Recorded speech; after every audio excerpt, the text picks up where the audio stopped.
Okay, we'll just hold that with little h. Are there any neighbors present on 144 Dewhurst? Okay. Number 2, 44 Logan Avenue. Agent. Okay. Any neighbors present on 44 Logan? Okay, that won't be held. Item 3, 14 Cody Avenue. Applicant agent. Any neighbors present on 14 Cody? No. Number 4, 444 Scarborough Road. Applicant agent, thank you. Any neighbors present on 444 Scarborough? Nope, won't be held.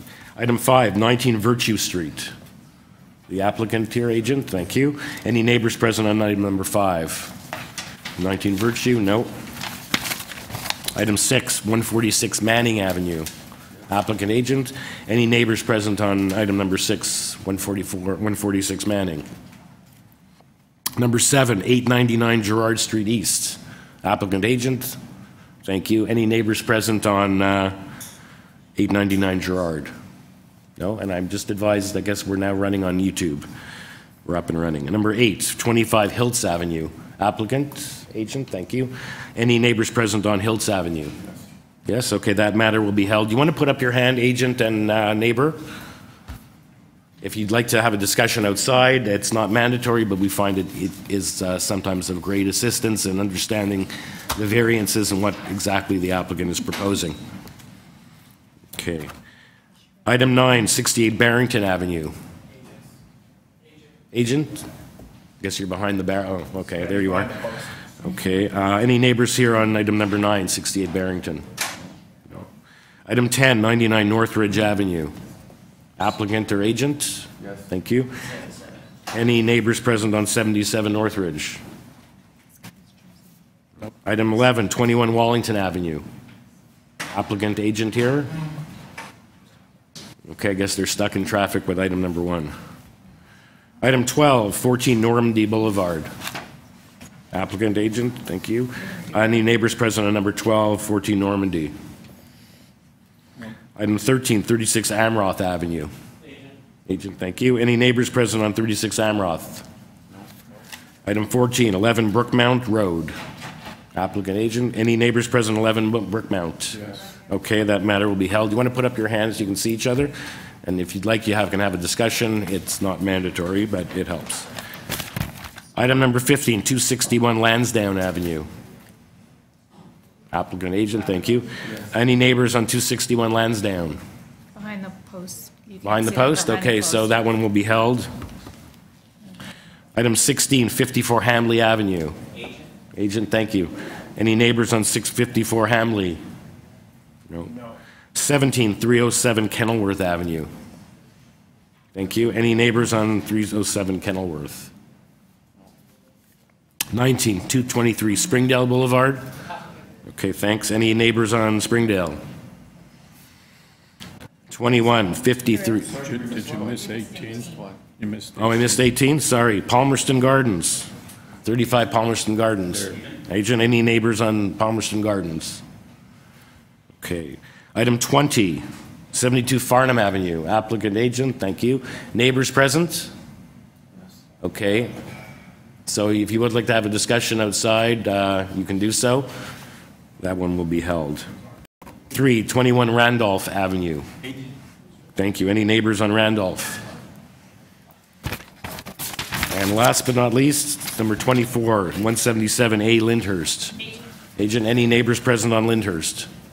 No. Okay, so recap, we're holding items, bless you, 8, 14, 15, 20, and we have no, and perhaps because normally we start at 9:30, they may not have realized we started 9 o'clock this morning.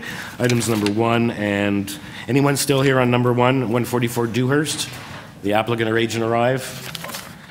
And where's the other one that we missed? Oh, yeah, number 11, 21 Wallington is the agent or applicant here. Okay, so they must think we start at 9:30, so we'll just have to hold those as well. Okay, so we'll start.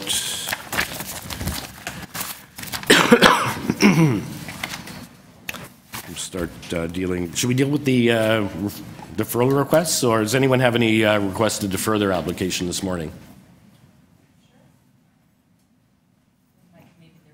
Okay. Okay, so we might as well get started. So the first item we're going to hear is item number 2, 44 Logan. The applicant come forward to the podium, please. It's an application to legalize and maintain the existing front porch constructed beyond the issued building permit. And we have before us on this application staff report recommending, from planning staff recommending conditions of approval. As well, we have a 4-signature petition in support. No opposition. Good morning. Morning. John Sibinik. I'm the agent. Okay. Unless my colleagues have questions, as long as the applicant has read the planning report and I'd like his comments on the recommendations, I'm ready for it. I've read the staff report. We're in agreement with the recommendation. Okay. Okay, thank you. Okay, so I don't think we need No. pretty straightforward, but I don't think we need a presentation from you. We have a motion. I'd like to move approval of the application subject to the 2 planning conditions that we have before us. This is an extremely minor application. I think it's quite consistent with the neighborhood and clearly meets the test for variance. Thank you, Mr. Neffel, seconded by Mr. Granstein. All in favor? You have your approval. Thank you. Thank you, committee. Next application is item number 3, 14 Cody Avenue. It's an application to alter the existing 2-story detached dwelling by constructing a rear ground floor addition, a rear second-story deck, and the existing rear ground floor addition will be demolished. And we have on this nothing whatsoever other than the materials filed with the application, just 2 form letters in support signed by both adjacent neighbors.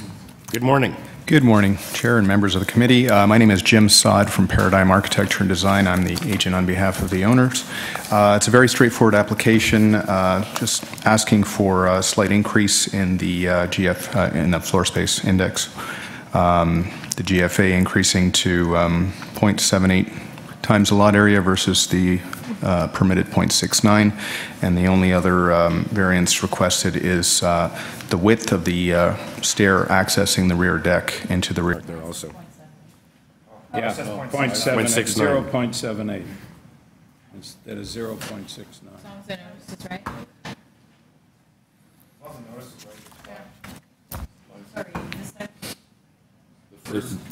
The only variance under the old bylaw. It says the altered dwelling go 0.69. It is correct at 1.37 Yeah, it's square just- meters. It's just the So that's why I say it's the number, 0.70. so that should say 0.78. I think we can proceed with that. Oh, yeah. Yeah. Okay, so in the middle of a motion, thank you, Mr. Granstein. All in favor? You have your approval. Thank you. Thank you very much. Okay, item number 5, 19 Virtue Street. It's an application to establish a dwelling in the basement of an existing 2.5-story semi-detached dwelling and to construct a rear 3rd-floor addition. Planning staff has conditions of approval they're recommending, and we have no other communication. Good morning, Mr. Chairman, members of the committee. My name is Victor Rosa, representing the owner of this property. Okay, Mr. Rose, have you seen the recommended conditions? Yes, Mr. Chairman, I have read the planning recommendations, and we're fine with that to tie the limitations of the addition length as they requested. Okay. Very good. Mr. Rosa, let's see if committee members have any questions for you on this. It's very straightforward, or if we're ready for a motion on this. I'm ready for a motion if anybody. Do you guys have questions? No. I've reviewed the materials and the application, and in my view, this meets the 4 tests of the Planning Act. So my motion is for approval, subject to the planning conditions that we just discussed. I'd second the motion. All in favor? Thank you very much. Good morning. Good morning. Okay, I've just been advised, I guess I missed item number 4. Did I finish number 4? I missed it. I guess I haven't had a chance to have moved it. enough of this coffee. I did. Yeah, so number 4. My coffee hasn't kicked in yet. So item number 4 is 444 Scarborough Road. This is an application to alter the 2-story semi-detached dwelling approved under a building permit by constructing a 3rd-story addition. And we have on this application before us 2 form letters in support, a revised site plan filed by the applicant, and correspondence in opposition from 401 and 405 Scarborough Road and 397 Scarborough Road. And that's all we have. Good morning. Good morning. My name is Michael Bateman. I am representing the client in this application, put together the application. We're actually not increasing, we're actually not proposing a third floor. We're actually proposing to utilize the existing attic space. And we're actually only proposing to add 2 bay windows. The approved plan already, the plan does not really allow owners to have 3 bedrooms, which they need for their kids. You actually had a building permit. We have a building permit, and I can show you what was already approved. Built into the attic space We just- with a couple yes. of dormers. Yes, I can actually show you this is the approved.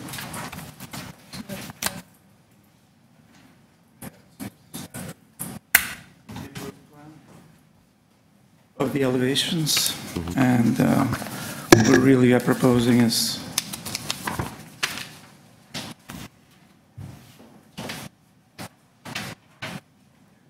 front elevation addition, which is marked in blue, and the back elevation dormer, which is marked also in blue. So Yeah. the roof line really this is not, despite the fact that it seems to be a large building, it's actually only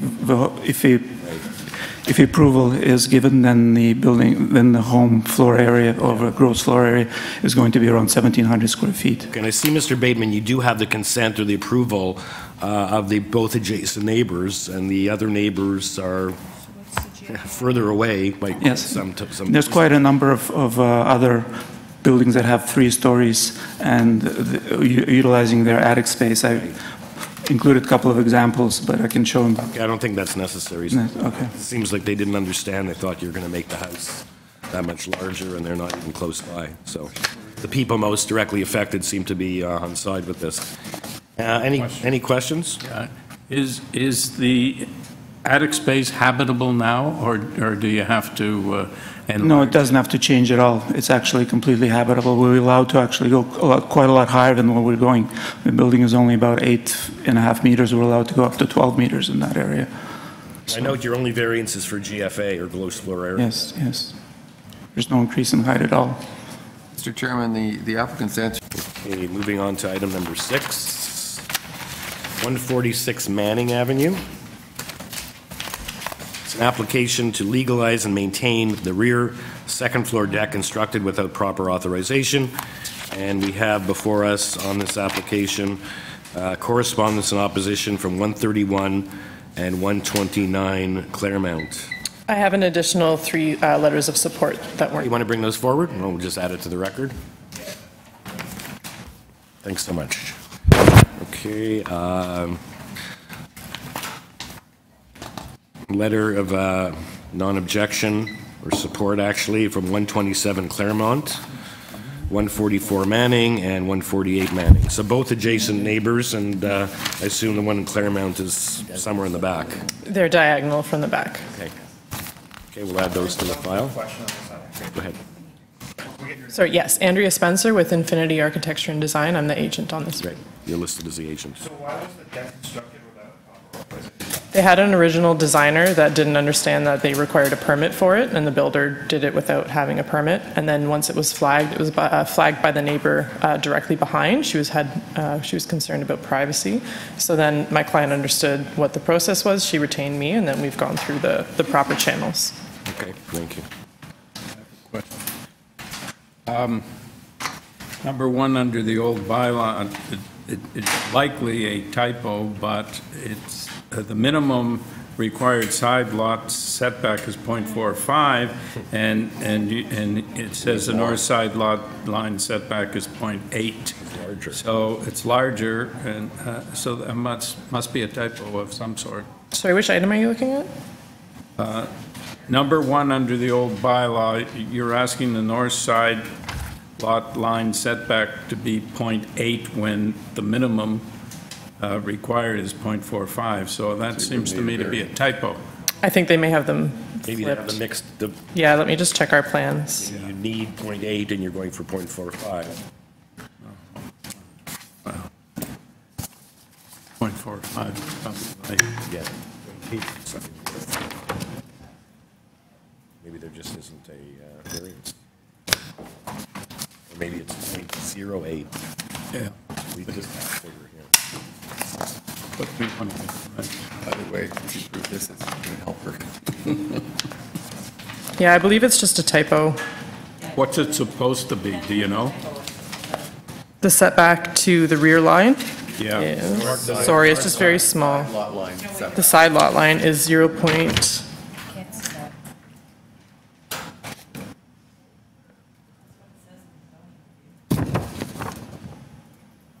It says 0.45 is permitted.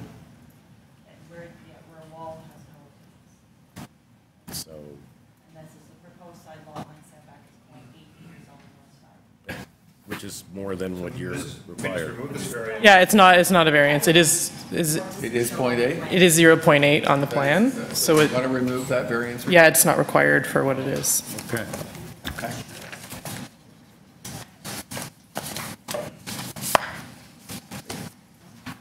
Okay. Okay, so move that variance. So in that case, I move for approval of the application, subject to the deletion of variance number 1 under the old bylaw. Thank you. I'll second the motion. All in favor? Thank you, have your approval. Okay, thank you for your time. Okay, item number 7, 899 Gerard. I have a question about how this relates to the attached semi, which is a question that either your agent or your designer needs to answer. So do you want to, I have a question of how this proposal relates to the attached semi.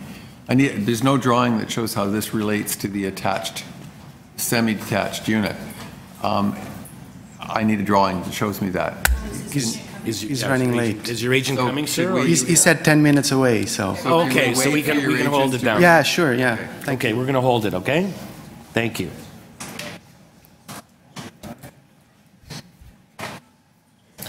Okay, so 8 is being held, so we'll go to number 9. That's 7, sorry. That was 7 that were being held, but I'm saying 8 is also being held. So we'll move over to item number 9, which is 468 Barrington Avenue. It's an application to construct a new detached garage in the rear yard. And we have on this application staff report from Community Planning asking for conditions of approval and 4 form letters of support signed by 63, 66, 70, and 96 Barrington. Good morning. Good morning, members of the committee. My name is James. I'm the agent representing 68 Barrington. James McWhirter, MCWHIRTER. Okay. So, sir, have you seen? I can fill out a card for you. Yeah. Well, we don't need you to do that now. You can do it after you finish. Sir, have you seen the staff report? No, I've not. Okay, we can give you a copy. Community Planning is requesting conditions of approval should this application be approved. They want the detached garage with the pitched roof design to be built substantially in accordance with the plans on file dated February 2nd. And they also want no water and sewage connections permitted in the garage as a condition of approval. You're okay with those two? Yes. Okay. Committee members, any questions for the applicant, agent? Okay, we're ready for a motion. Mr. Chairman, I'd like to move approval of the application subject to the 2 planning conditions. Again, I believe this is extremely minor and consistent with the neighborhood and clearly meets the 4 tests of the Planning Act. Thank you. I'm going to second the motion. All in favor? You have your. Thank you very much. Thank you. Do you want a copy of the planning report? He's got it. You have it? Okay. Thank you. Did you send me my name? Okay, item number 10, 77 Northridge Avenue. An application to construct a new 2-story detached dwelling with a rear deck and an integral garage. And we have on this application before us absolute nothing, just whatever was submitted with the application. Sorry, I'm on the wrong one. My mistake, I was on number 12. I was going to say, I've got a planning. Okay, sorry. More coffee. So we have staff report from planning requesting a condition of approval with respect to the slope of the garage, and correspondence and support, no opposition from 241 Oak Park Avenue. Good morning, sir. Good morning. I'm Trevor Gain. I'm the agent here on behalf of the owners. Yep. I can give you a presentation. It's a fairly simple application. It's a new house in East York, typical variance that you would see in this area of coverage and floor space index. The allowable floor space is very low at 0.45. That puts a house around 1,400 square feet, which is basically the size of the bungalow, not even a straight top-up. So the owner is looking to tear it down, just build a 4-bedroom house for their family. The rear deck is a little bit larger than what's an allowable projection with a roof on it. That's just some outdoor amenity space for their planned pool and for their family enjoyment. Okay, Mr. Gain, I just have to interrupt that I made a mistake. I was reading off the next application. In fact, we have before us the conditions of approval from community planning. We have urban forestry requesting condition number 3 and a 10 signature petition in support. Signed by various area residents and a separate correspondence of support from 439 O'Connor, so my apologies. No worries. I'm aware of all of those, and we're fine with everything on that. Okay. Any questions for Mr. Gain?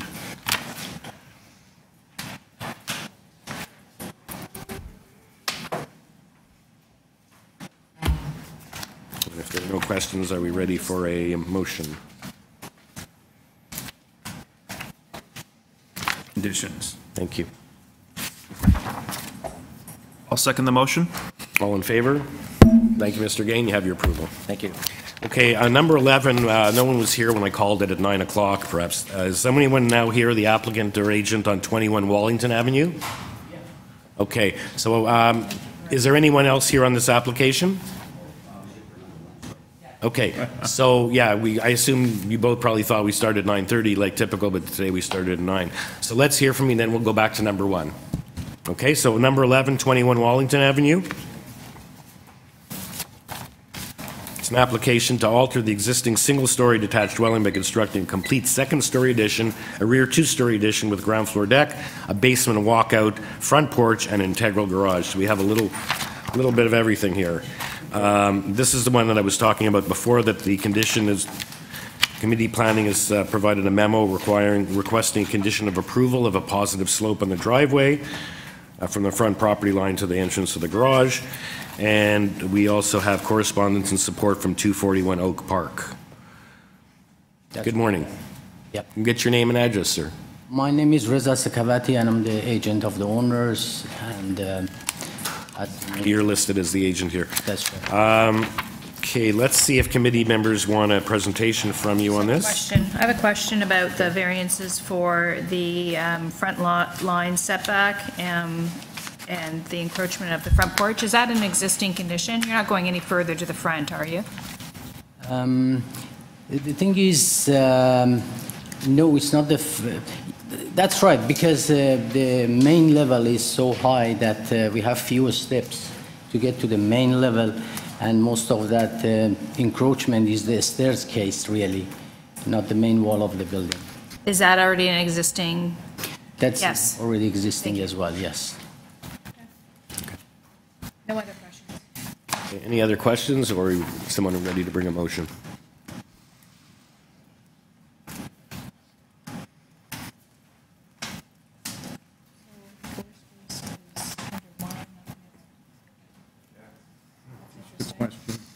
You don't have any problem putting a positive slope on the driveway? I don't think so.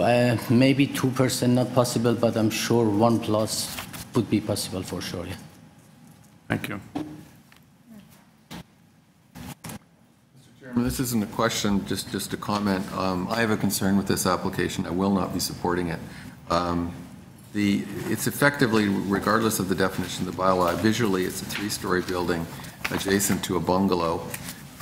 And then on the other side, there's a 2-story, but again, we return to bungalows. So I'm very concerned about the impact of such a large, tall, height building in this particular area. I think it's out of context. Okay.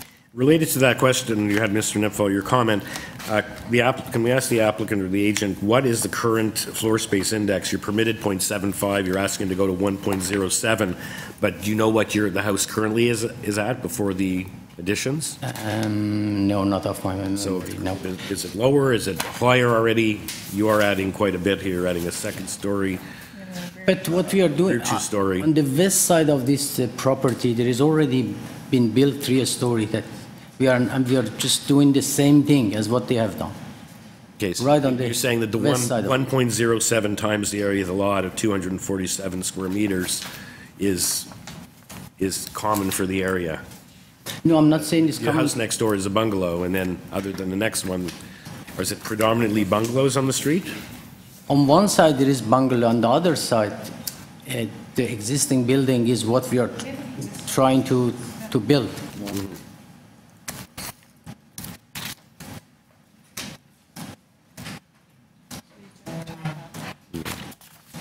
Planning's only comment seems to be about the positive slope of the driveway. Is there an existing electrical garage? I think so. Yeah. Correct? It's a very particular landscape. There is a very steep slope going up from the front of the house to the back. That's what I recall. So that's why the main floor is so high. And planning... It's existing. It's existing, that's Planning is pointing out that there's difference in definition of height under the two bylaws, especially as it relates to, there is no height variance under the new bylaw, just under the old bylaw. Which is interesting. And I guess that the reason they're asking for the slope is because of the topographical changes on and near this property. Oh, I see. Yep. They just, okay.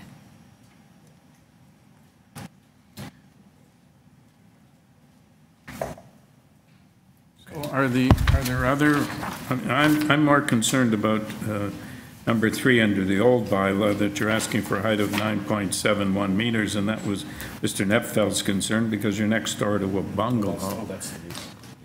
As I said, on one side, they have already done the same thing, and they are at the same height, I believe.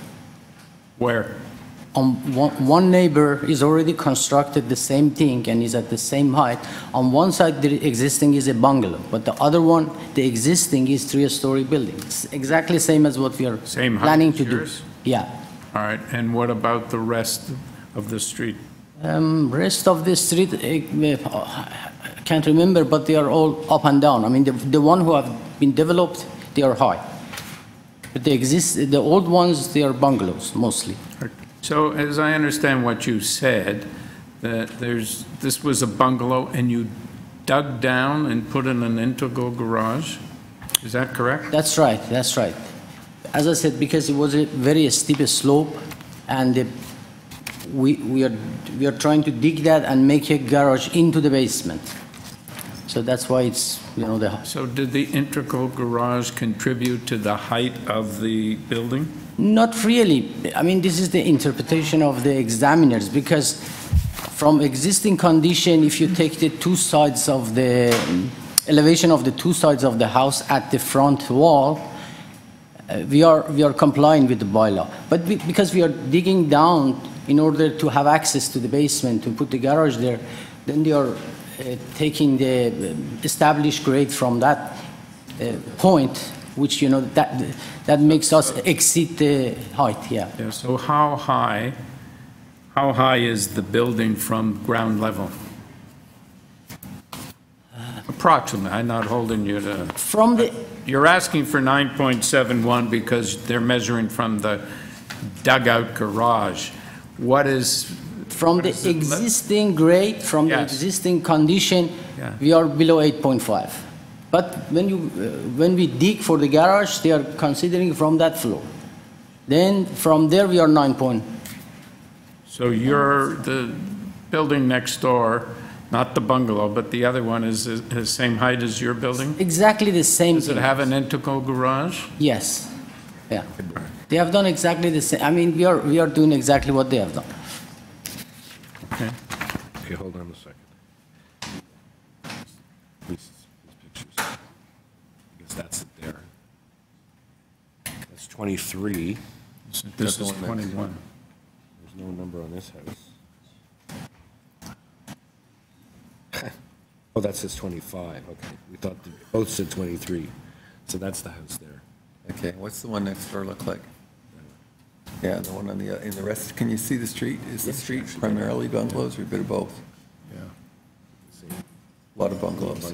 We even have the other side of the street, Lisa. Yeah, all bungalows. It's all bungalows, yeah. This is off But the one, just a minute, let's see, but the one next door doesn't look new. Yeah, the one next door is... The two-story doesn't look new. Oh, yes, it is. Looks newish. And there's another two-story. And there's... Well, I must be wrong. There's 25. I'm concerned because it's the same as the one next door, but I don't know that one makes. Yeah, it's all bungalows on the other side of the street. So that was thanks, Lisa. That was helpful. We could get that on every application. That would be terrific. So Lisa, there you go. You're doing your job. We'll have a clock keeper and the Google Map person. Yeah. Okay. Okay, so somebody want to make an motion? Mr. Secretary, any more questions for the agent? Anyone prepared to make a motion?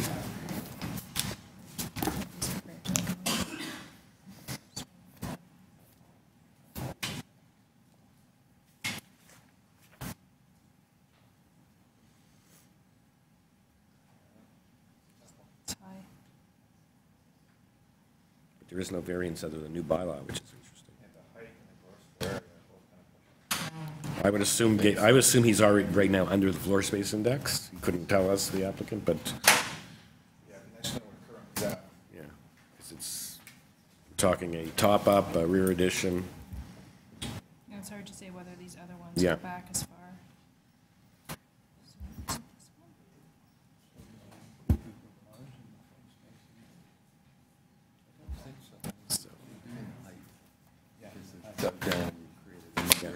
So anyone prepared to make a motion? Mr. Nipfel? You seem like I don't think it'll carry. Mr. Chairman, I'm going to bring forward a motion of non-approval. I believe that the variances requested result in a development that isn't inconsistent with the general character of the street, notwithstanding the fact that there are some exceptions. The street is in large part bungalows, and I feel that the height and density of this project are out of keeping with that particular context, and on that basis, I'm going to recommend, or I'm bringing forward a motion of non-approval. Thank you, Mr. Nipfel. Do we have a seconder for Mr. Nipfel's motion? I'll second the motion. I have a concern about the height outlined by my colleague as well. I just don't think it's necessarily fit and appropriate for the neighborhood, so I second the motion for refusal. Okay, all in favor? Opposed? Okay, the motion carries 3-2. The application is refused. Thank you. Thanks. Please fill out one of the decision request cards before you leave, or I don't guess you don't have to because you're the applicant, Madam Secretary Treasurer. Do we need a decision request card or no? No. Okay, thank you. Thank you. Okay, we're going to go back to item number 1 then, which we called at 9 o'clock. This is 144 Dewhurst Boulevard. Anyone here other than the applicant on Dewhurst Boulevard? Okay. This is an application to alter a 2-story semi-detached dwelling by constructing a partial second-story addition, a rear 2-story addition, and a ground floor deck. We only have one variance being lot coverage, and we have community planning with a condition of approval. Have you seen that, sir? No, I haven't seen it. Staff report dated July the 6th. They're just asking that should we approve the application that the lot coverage of the altered dwelling exclusive of any detached accessory structures be no greater than 35.7% of the lot. Yeah, okay. I can give you a copy of that. You should have checked the file, but you have a copy? Yeah. I just gave it. Okay. Carl. Thank you. Even though your one variance is for lot coverage. Yeah, and that's inclusive of the accessory structure, but they want the actual dwelling itself. They don't want you to get rid of the accessory structure and then put it onto the house. Yeah, I understand. Even though you're going to 44.5% coverage, they want the house itself to be 37.5. The remainder shall be the accessory structure. Yeah, we have no problem.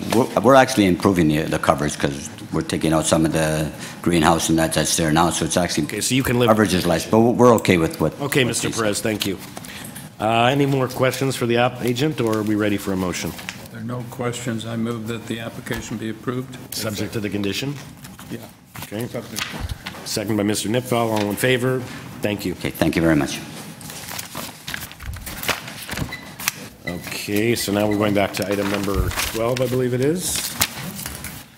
Item number 12, 14 Normandy Boulevard. Good morning. Application alter existing two-story semi by constructing a 7, 10, and 16 Normandy. Yeah. Yeah. So I'd like to put forward a I motion. don't see 16, but anyway. Is 16 here? No. Hold on, unless it's the I last. think it was there. No? Yeah, the last one, Okay. the last one. So I'd like to put forward a motion to approve the application. These variances are of a very minor nature, fit and appropriate for the neighborhood, and it looks like you've got support from both adjacent neighbors. So I move for approval. Thank you, Mr. Bednar. Seconder. Mr. Nipfel, all in favor? You have your approval. Thank you. Okay, item number 13, 36 Amaroth. It's an application to alter the existing two-story semi by constructing a one-story rear addition, and we have two form letters of support from 34 and 40 Amaroth, and we have a tree preservation report from the certified arborist, and that's all we have on this. Right. I don't think we have any condition on urban forestry, but we have a tree report. Good morning. Good morning. My name is Brian Haygood. I'm the agent. Okay. Would you like a presentation for it, or do you guys? Committee members, do you need the agent to provide a? No, I'm fine. Okay, so we're ready for any questions or a motion. Unless my colleagues have any questions, I'd like to bring forward a motion of approval.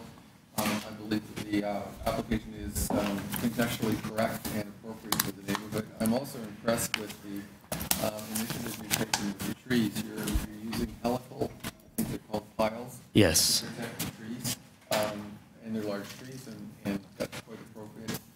There are no conditions. I do believe this clearly meets the Four Tested Planning Act and is good planning for the community, and I'm happy to move approval of the application. Thank you, Mr. Nipfel. Second by Mr. Grenstein, all in favor? You have your approval. Thank you. Thank you. Okay, item 14 is being held, so we'll move over to item number 15, 261 Lansdowne. This is an application to construct a shed connecting to an existing carport in the rear yard. No, 14 is held. Oh, 15 is held? Oh, sorry, okay. Sorry, we'll get to you. Oh, they're not here anymore? The neighbors are not here for 261? They understood what you're doing? Okay, so we'll hear from you. It's Karma. Yeah, is anyone here with concerns on 261 Lansdowne Avenue? Okay. So you want to, okay, sir, you can come to the podium then. We might as well hear you then. It's good karma that Good morning. Sorry, I didn't notice it was a held item, but it's no longer held, so this way you can get out of here sooner, so. Okay. So this is an application to construct a shed adjacent to the carport. Yes. And we have on this application nothing whatsoever. Yeah, there's no planning report, No. nothing. Okay. I see you have a very large lot coverage for the ancillary building. You're permitted 5%, and you're going to 23.62%. So part of that was based on, the shed alone is 11.5 square meters. Okay, why do you have skylights on the shed? Uh, Is there some reason? No particular reason, there's no windows, so just to bring some light. Bring some light in. Yeah. What's the purpose of the shed? Just storage of equipment? Just storage, yeah, bicycles and gardening equipment. I wonder, would you be able to put the floor plan drawing 2 of 7 on the overhead? I would just like you to, I want to make sure I've got this application correct. Can you show us the existing carport is shown as, it has 4 columns and the dotted roof line. You're building the shed, and then are you building this large roof that then connects the shed to the carport as part of this application? We have it upside down, but anyway. There we go. Yeah. Well, there's doors on the other side of the shed too. Maybe, Yes, sir. can So I the- explain here what, the confusion, none of us are really clear what you're doing. Okay. That's the garage, right? Existing, yes? It exists. Yes. You're building this, Yes.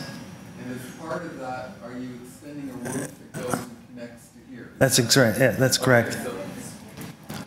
And the walkway along the side.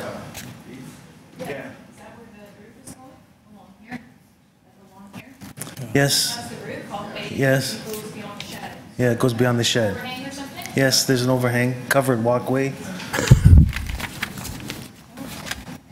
what's going on between the carport and the shed? You're walling that in? Yeah, we're just closing off the roof. Just the roof. The walls, no walls, just the roof. Is the client running a business from the home, or what seems rather large? Open. Okay. It's like you have a roof and the shed's floating underneath the roof. Right. Oh, Yeah. That's just, Yes, what's the purpose? Have you also spoken to the neighbors? I see there's no neighbors objecting to this. Oh, fences from the carport going along. yeah, that's my understanding. Yeah, it's only a fence on the sides. So, sir, number 2 variance talks about the north eaves will encroach 0.18 meters into a building setback, and the requirement is that the eaves are a minimum distance of 0.15 from the lot line. Is that, perhaps you could explain that to me? I don't know whether it's I don't understand it quite, why we need a variance if it's 0.18.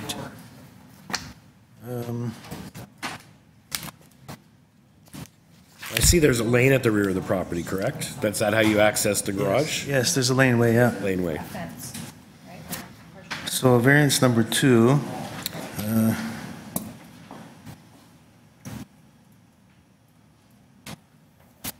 It looks from the plan that the is it different? house on the west looks like it goes quite a bit further back than you do. Yeah, it does, yes. Maybe that's why they're not objecting. Even their garage encroaches onto our property as well.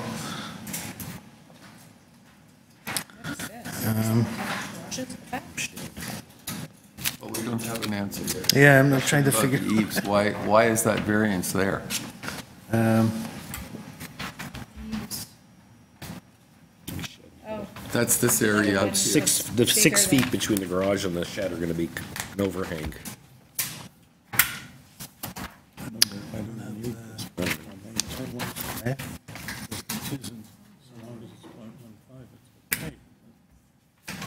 Yeah. And he's got more than what they required. So it's the same as the other one. is it required variance? Yeah. So is that, sir? Yes. Am I correct that this appears to be incorrect, that you don't need that variance with respect to the encroachment of the north eaves? Yeah, it seems a bit confusing the way it's written, yeah. Do you need something, or can we just cross it out? There was a zoning review on this, right? Was there a Yes, zoning it's a review? zoning review, yeah. Perhaps can you tell us how much the eaves on the north do encroach? Maybe that answers the question.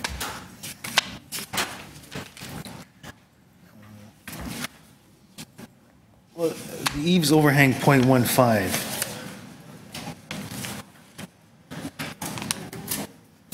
So they comply. So you comply, so you didn't really need this variance. So where did they get 0.18 from? On the north side. Which is where the black line is. It's the top of this drawing. And there's no dimension on the drawing that indicates what the distance is from the to the property line. Oh, there is, it's 0.15. That's the dotted line. But that's not dimensioned on the drawing. Yes, it is. Where? On the left side. The shed is 0.3 meters from the property line, and the eaves is 0.15 from the property line.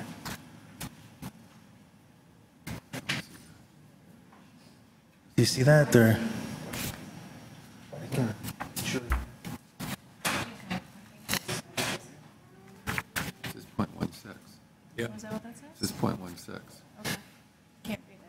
.16. This is 0.16? Mm-hmm. Yeah, but in any event, you shouldn't need. I think it's 0.18. It's hard to tell. Well, if it's .18, even Oh, better, it's which is, 0.18. I don't know. which is Mr. Grandstein's question, it doesn't appear that you need a variance.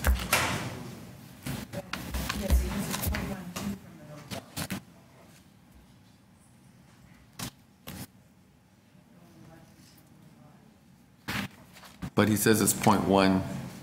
I can't read. Maybe, Yes.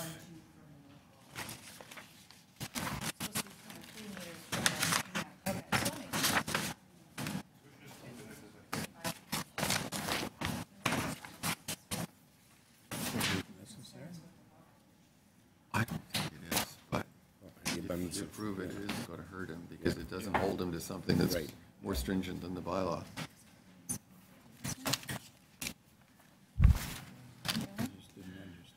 No, I think you're right. A lot of coverage.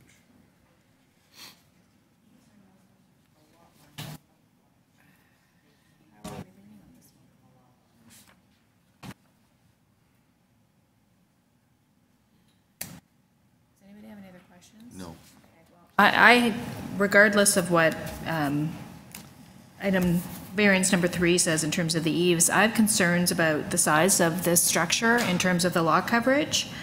The maximum lot coverage permitted is 5%, and the proposal is 23.62%. This, because of what you're doing, you're roofing it in, you're essentially almost enclosing the whole thing in, to me, creates a very large ancillary building, and I have concerns about that. So I would like to bring a motion forward for refusal. In my view, this does not meet the 4 tests for a minor variance in this instance. Okay, thank you, Ms. Valentino. You have a seconder for the motion? I'd like to second that motion. I share my colleagues' concerns about the lot coverage. It just seems a little bit excessive and not minor in my opinion. Thank you, Mr. Bednar. All in favor? Opposed? Okay, the motion carries. The application is refused. Thank you. all right.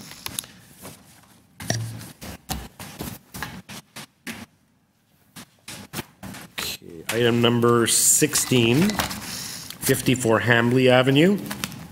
It's an application to alter the existing 2.5-story detached dwelling by constructing a front covered porch with a 2nd-story balcony above. And we have on this application correspondence in support, no opposition from 52, 53, 56, 59, 2 signatures for 59, and 7 Hambley and 7 Williamson Road. And we have nothing whatsoever on this application. Hi. Good morning. I'm Angus Skeen. I'm the agent for the owner. There's 3 variances required. What's going on is more or less a If no one has any questions, I move the application be approved. Thank you, Mr. Branstein. Seconded. All in favor? You have your approval. Appreciate it. Thank you. Okay, item number 17, 307 Kenilworth Avenue. This is an application to alter the existing 2-story semi-detached dwelling by constructing a rear 2-story addition and a rear deck. There is only 1 variance, which is soft landscaping. Required is 25%. You have 0. And the existing deck take up most of the backyard already? So, but you're doing a rear 2-story addition. That was previously landscaped area? There was a little bit, not very much. Yeah. Okay, committee members, any questions, or are we ready for a motion?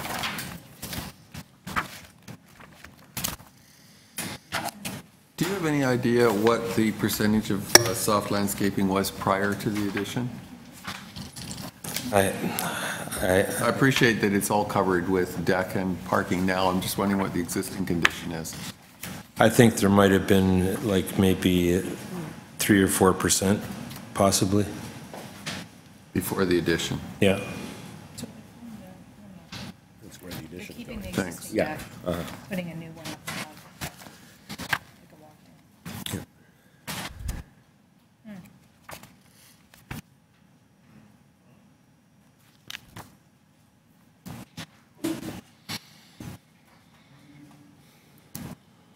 So you're putting in a new deck as well as part of this 2-story addition? Well, see, there's an existing deck that is much lower, and then that new deck is a little, it's higher, it's level with the the first floor of the new addition. And you step down to the existing deck? Yeah, right. And what's that deck made of? It's wood.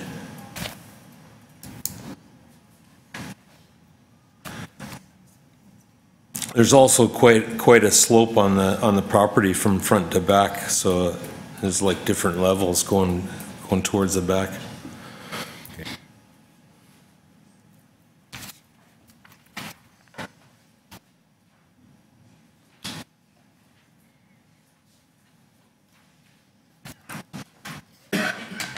At first, we actually had. So, on the surface, this variance does not seem minor, but because it's largely an existing condition, I would put forward a motion to approve the application. Thank you, Mr. Bednar. Seconder for the motion. Mr. Nipfel, all in favor? You have your approval. Thank you. Thank you. Thank you very much. Okay, the next application is item number 18. 35 Palmerston Gardens, an application to alter the existing two-story semi-detached dwelling, making it a two-story rear addition with a rear ground floor deck. And we have on this application a covering letter from MHBC Planning and nothing else before us. No comments from city staff or area residents. Good morning. Good morning, Mr. Chair, members of the committee. My name is David Mackay. I'm with MHBC Planning, representing the owner. Would you like a presentation, sir? Good question. Committee members, we need a presentation from Mr. Mackay on this, or are we, any questions or a motion?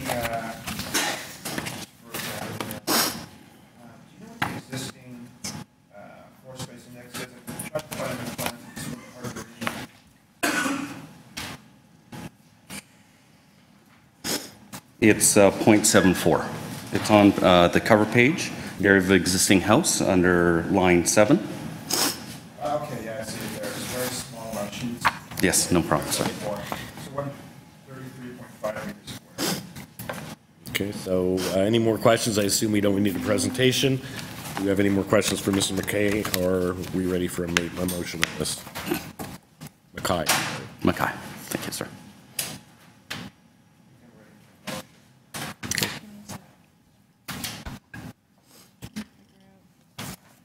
So it's just this. No, okay, go ahead. I misunderstood. So I'd like to put forward a motion to approve the application. I think it's fit and appropriate for the neighborhood.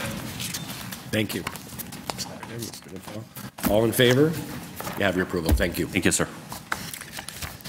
Okay, moving on to application number 19, 223 Springdale Boulevard.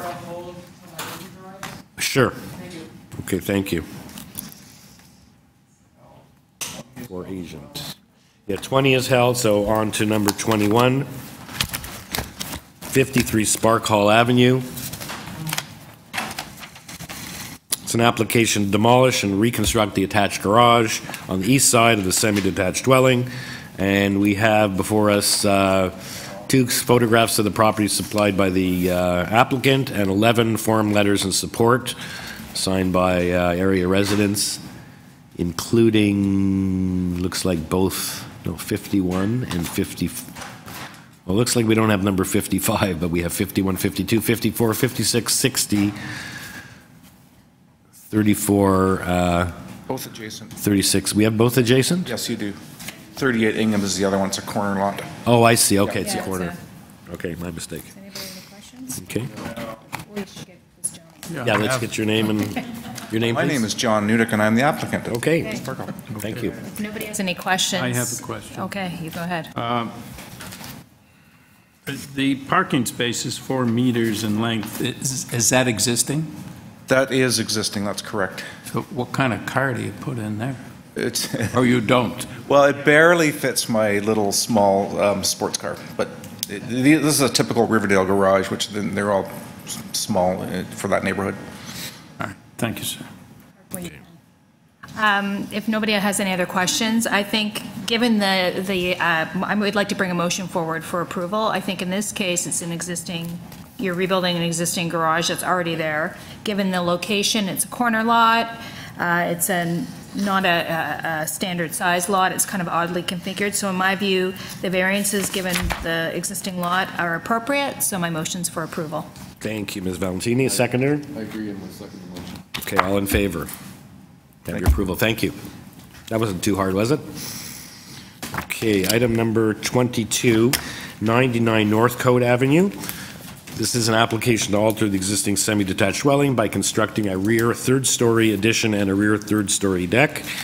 And on this application, we have a covering letter from the applicant agent.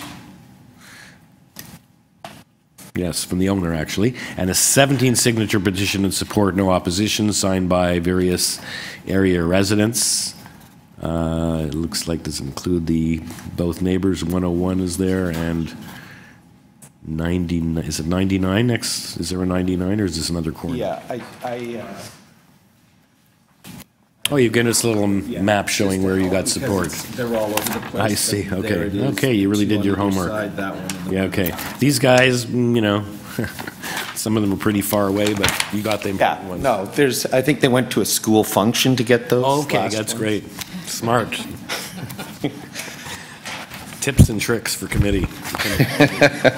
Okay, and that's all we have. We have your covering letter.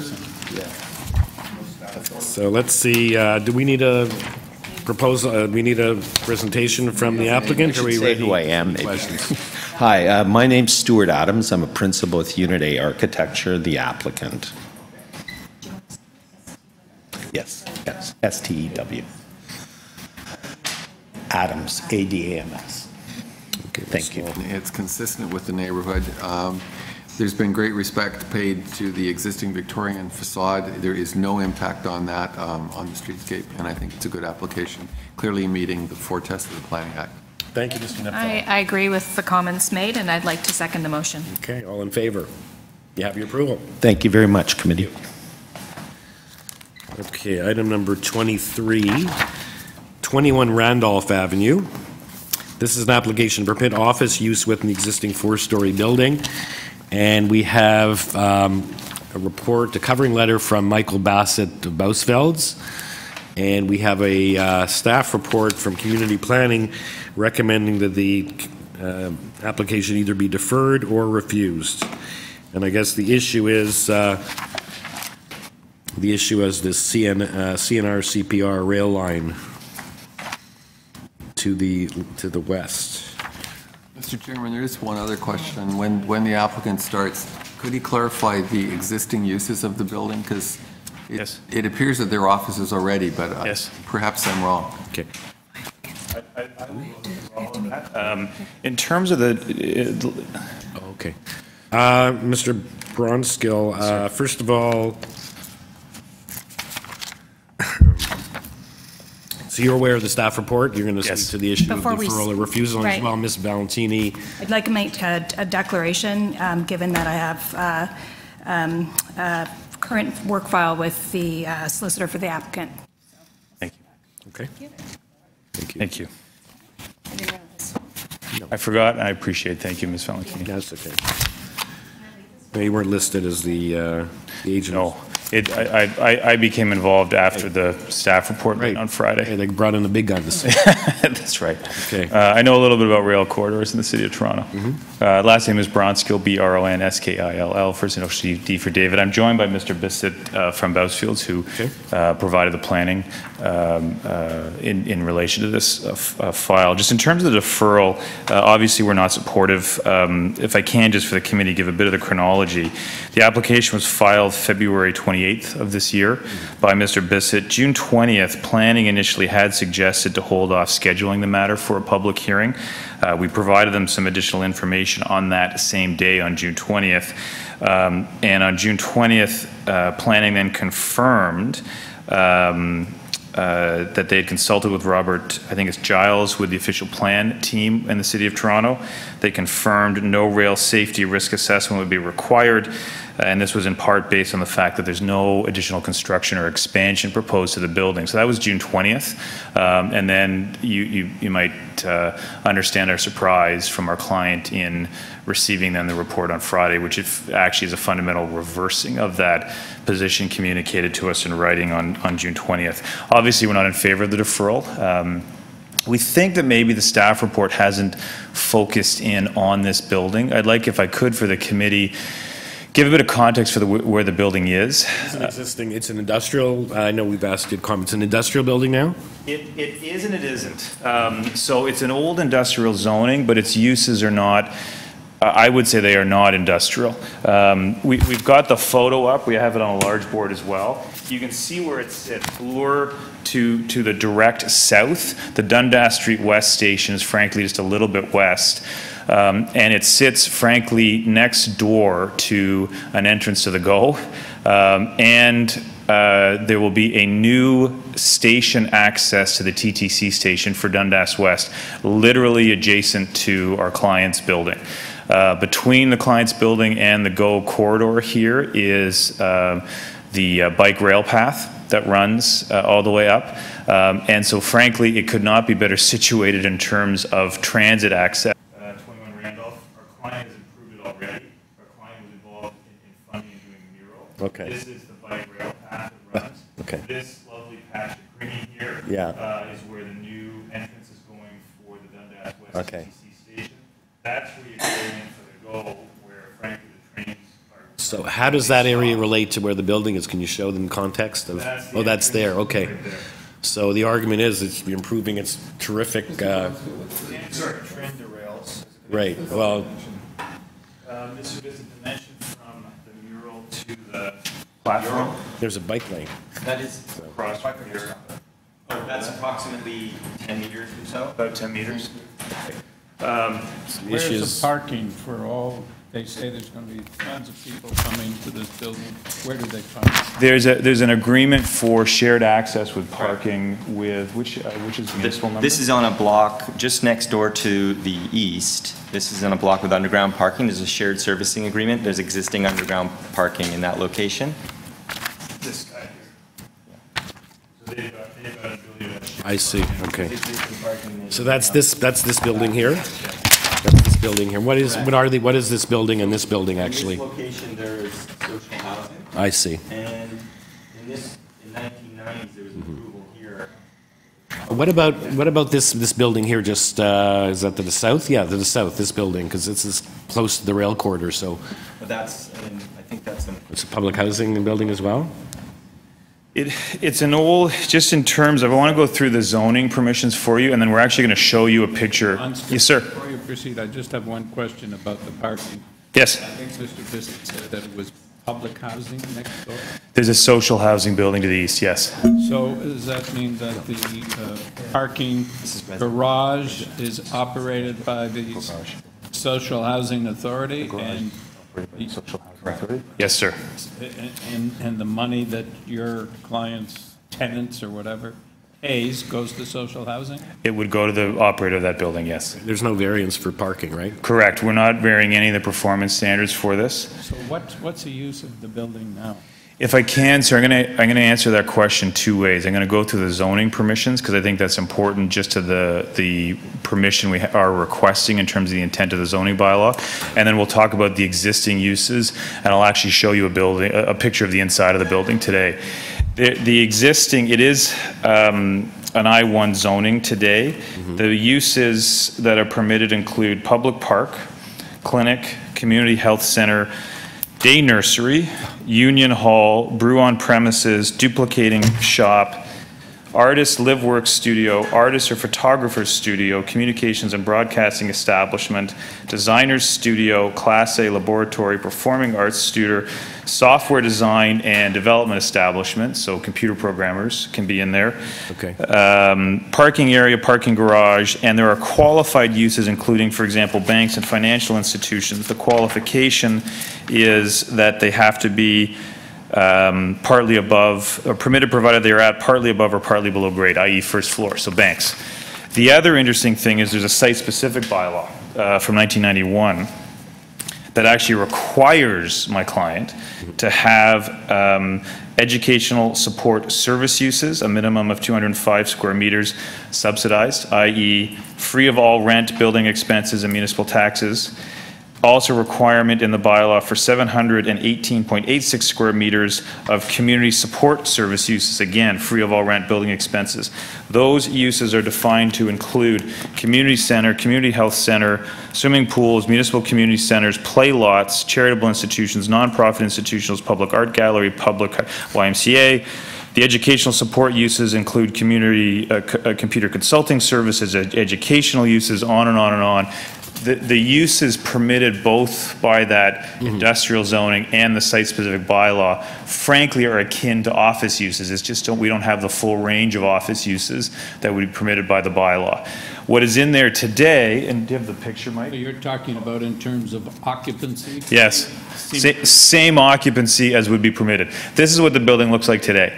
And it looks, feels, and functions like an office. Red Cross is in there pursuant to the 1991 permission for their facilities. There's a computer program-wide issue of where are we putting office uses in proximity to some of the major freight corridors. Right. I would simply submit to this committee, it's a different corridor.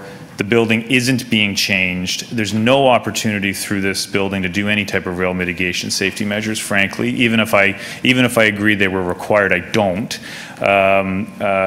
The OP designation permits office uses, so we are directly maintaining the intent and purpose of the official plan, and the use is akin to what's happening on site today legally. This is not about making non-conforming uses legal. Red Cross is full range of office uses, is that Correct. correct? And they're deemed to comply now because they're one of the uses that's identified in the 1991 bylaw. Correct, sir. So is your client just going to rent out the premises generally to people with offices? It's more the option. It's more the option to have a greater range of people who may have office uses. They'll have to keep Red Cross. The bylaw require or something like Red Cross, but Red Cross is in there with a lease. Something like that has to be there. The computer programmers are in there now. Will likely stay, but it's providing greater flexibility as it goes forward for a greater range of tenants. The irony. And I know this is a terrible joke to make, but a lawyer's office couldn't be in there today. So under the city planning approach, I'm protected. The computer programmers who are in there today are not protected. And I know that's a bad lawyer's joke in terms of why are lawyers entitled to more protection than the computer programmers. We're the ones that, in accordance with the old jokes, we're supposed to be at the bottom of the sea. But it just doesn't make sense in terms of consistency of an approach to this building. I get it on other sites where you're maybe doing greater intensification of office uses next to a freight corridor, but this is exactly where we should be allowing an office use. Workers are going to be able to step out the front door, access the GO, access the TTC. There's no changes to the building that are being proposed. Okay, Mr. Bronx, so I think I agree with what we just say. I think just a general, they state in the last paragraph, the intent and purpose of the zoning bylaw is to direct higher occupancy lands uses away from the rail corridor. So that's basically why I think we're here. The other thing is, I think just as a technical thing, we have a request from community planning to defer, so I guess we have to, I think we've allowed you to proceed. I think it's just on the issue of the deferral request, we've agreed we're hearing this application, I guess, and the applicant has said he didn't want to defer. So just for the record to state that we are not deferring the application. And what I find, I've put up the map just to help the committee as well with 569-2013. There's no variance required for the harmonized bylaw because we do exist as a whole there. You can see it's a larger area that exists as a whole. What is interesting is along this same rail corridor, the red is the CR permission, mixed commercial residential. Directly to the south, residential is permitted in proximity to the rail corridor. There's another then patch of red. There's another larger patch of yellow. That purple, I can advise the committee, is an employment. We checked, it permits office. Okay. So the notion that these uses are being in fact directed away from this rail corridor is in fact not consistent with what 569-2013 is telling us.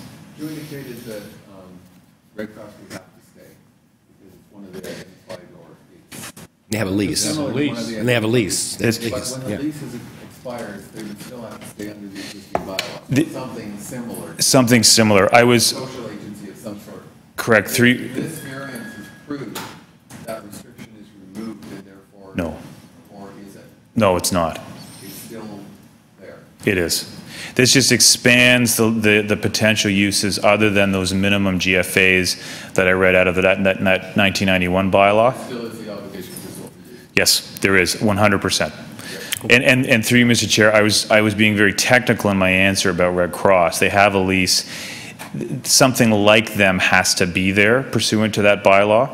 And so I can't say that it will be the Red Cross forever, but it will be something like them. This variance does not change that 1991 requirement for those two minimum GFAs and the range of uses that then are actually required by that 1991 bylaw. And I assume the Red Cross is not strictly office. They do some, I don't know if they store their materials there or anything, or...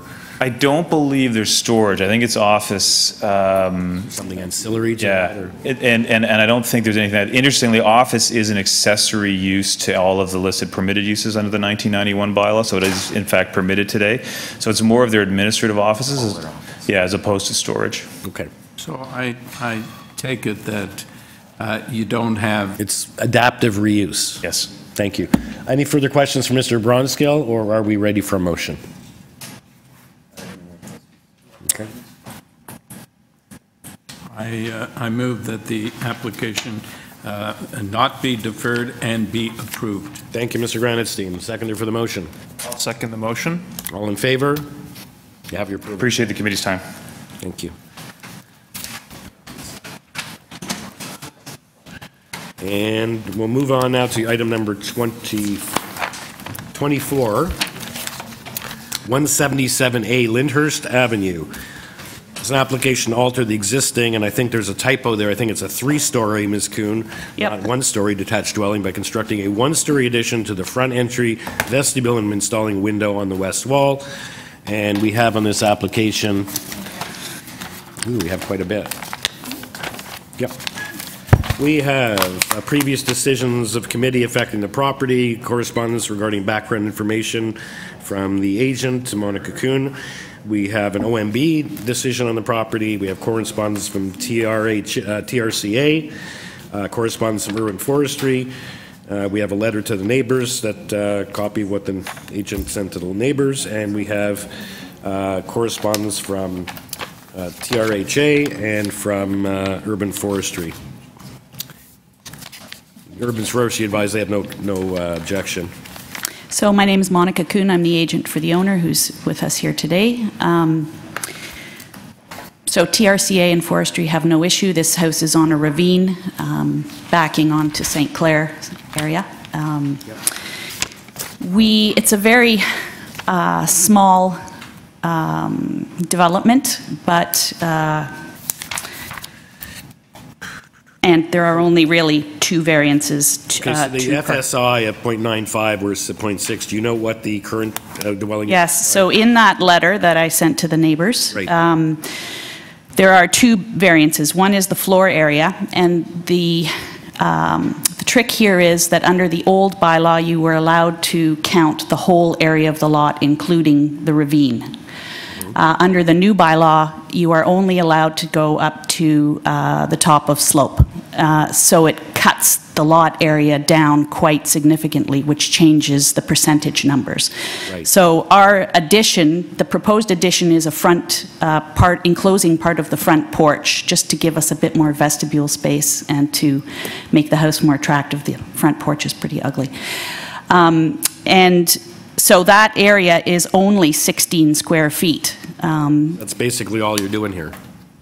Pardon me? Yes. You're adding a 16 square feet. I'm adding 16 square feet on an existing front porch, which is already covered. Okay. The other piece of the application is that we'd like to put in some side windows. Yes, of course. So the existing, you're asking for 0.95. The existing is something like 0.94 or something. Yes. We're very close to that already. We are our existing. This minor thing at the front door. That's right. Our existing GFA is 376.8, and we're asking for 378.3. Okay. Okay, very minor. Okay, so do we have any further? I don't think we need many more of an. And then the other piece is that we'd like to put in some side windows, and then because we now have openings in the sidewall where we currently have none, it jumps the side yard setback to a larger number. No objection from the neighbor on that side? No. So do you want a window or windows? So on the west side, we have a large window. Okay. All right. So if thank you. I'll give this back to you. Those are my notes, though. It's okay. I'm going to make a sure motion that's corrected. with which you're going to be happy, so I will give it to you. Okay, Ms. Kuhn, I just note also that looks like this lot was before committee, and as I said, OMB, because it was a previous severance. Yes. Denied by committee, approved by the OMB, That's correct. and that's... For a previous owner. Right. So if no one has any questions, I'd like to make a motion, first of all, to amend the purpose of the application to include where it says by installing a window on the west wall. It's done. Oh, it's done? Yeah. Okay. And it should say a 3-story, though, instead of a 1-story. Yeah, alter the existing 3-story detached dwelling. Oh, to 3-story. Yes, and then you were saying you're bringing a motion to... All right, and I move for approval of the application. Thank you, Mr. Grandstein, seconder. I second the motion. The application gives new meaning to the word minor. Okay. All in favor? You have your approval. Thank you, Ms. Kuhn. Very much. Okay, so we'll now return to the held items. Okay. Is the agent arrived for the gentleman who on the unopposed application? You're here? You're ready to go? Okay. And that was the one we were waiting for the agent. It's number 7? number 19, 223 Springdale. No, he was on Gerard. No? Number 7. 8. 899 Gerard.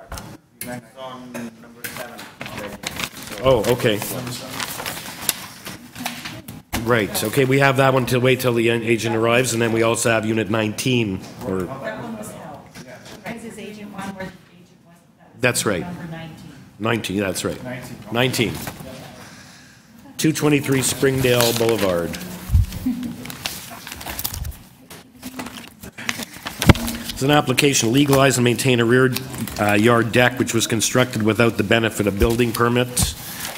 And we have on this application, bear with me, photographs of the existing deck, community planning requesting a condition of approval, and correspondence and support from 252 Springdale. In support, I want to add on... Get your name and address. Sure, it's George Stavros, the acting agent, GNS Designs. I want to add 11 additional support letters. Okay, you want to bring those forward? Okay, so these, the one you had was pretty far away at 252, but now we have from 221, which is next door, 227, 234, 242, 245, 246, 249, 102 Gleedmount, 182 Springdale, and 183 Queensdale. Is 225 included in any of the letters of support? Is there the right of way? Yeah, we had 220, sorry, 225? I don't think so. Nope. We have the other one at 221, but not 225. For 225, we've been, from the time of filing the C of A application, we've been chasing them. No answer.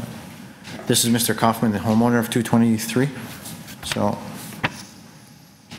Mr. Stavros, you're aware of the staff condition being requested? yes, on page 2, the second paragraph. Actually, yes.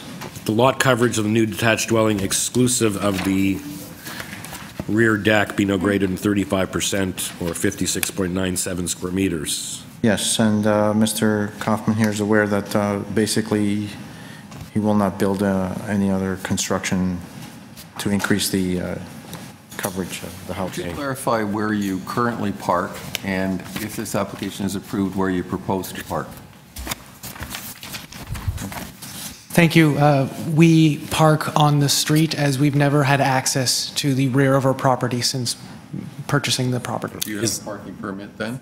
Yes, we do. You're saying you don't have access, it's too narrow, or? It's way too narrow to get back there. If you can see on the plans, 1.106, yeah. there's a encroachment on the 225 structure that prevents us from accessing the rear. Because initially you have a right-of-way with your neighbor, and you would have, historically, I assume, each had garages. Those driveways are extremely narrow. Extremely. You can't get most cars down them. In light of what we've just heard, and my motion would be for approval, in my view, that this meets the four tests of the Planning Act for a minor variance, and it's going to be subject to the planning condition, that the lot coverage be of the detached dwelling exclusive of the rear deck be no greater than 35% of the lot area in this case. Okay, all in favor? 3, 4, you have your approval, thank you. Okay. Subject to the planning condition, correct? Yes, that's what I said. Okay, did we deal with number 7, 899 Gerard? Or were we holding that one? Okay, and that one's just being held because the agent wasn't here, there's no opposition, so we'll hear that one. And then we'll go back to the contested applications, which are items 8, 25 Hills, number 14, Brookmount, and number 20, 72 Farnham. So we have 4 left. This is the third. The other 3 are contested. So, number 7. 899 Gerard. There's an application to alter the existing 2.5-story semi-detached dwelling by legalizing and by maintaining the existing rear third-story addition, which commenced construction without the benefit of a building permit, by constructing a rear third-story deck. There's only one variance as to the floor space index under the new bylaw and gross floor area under the old bylaw. And we have before us on this application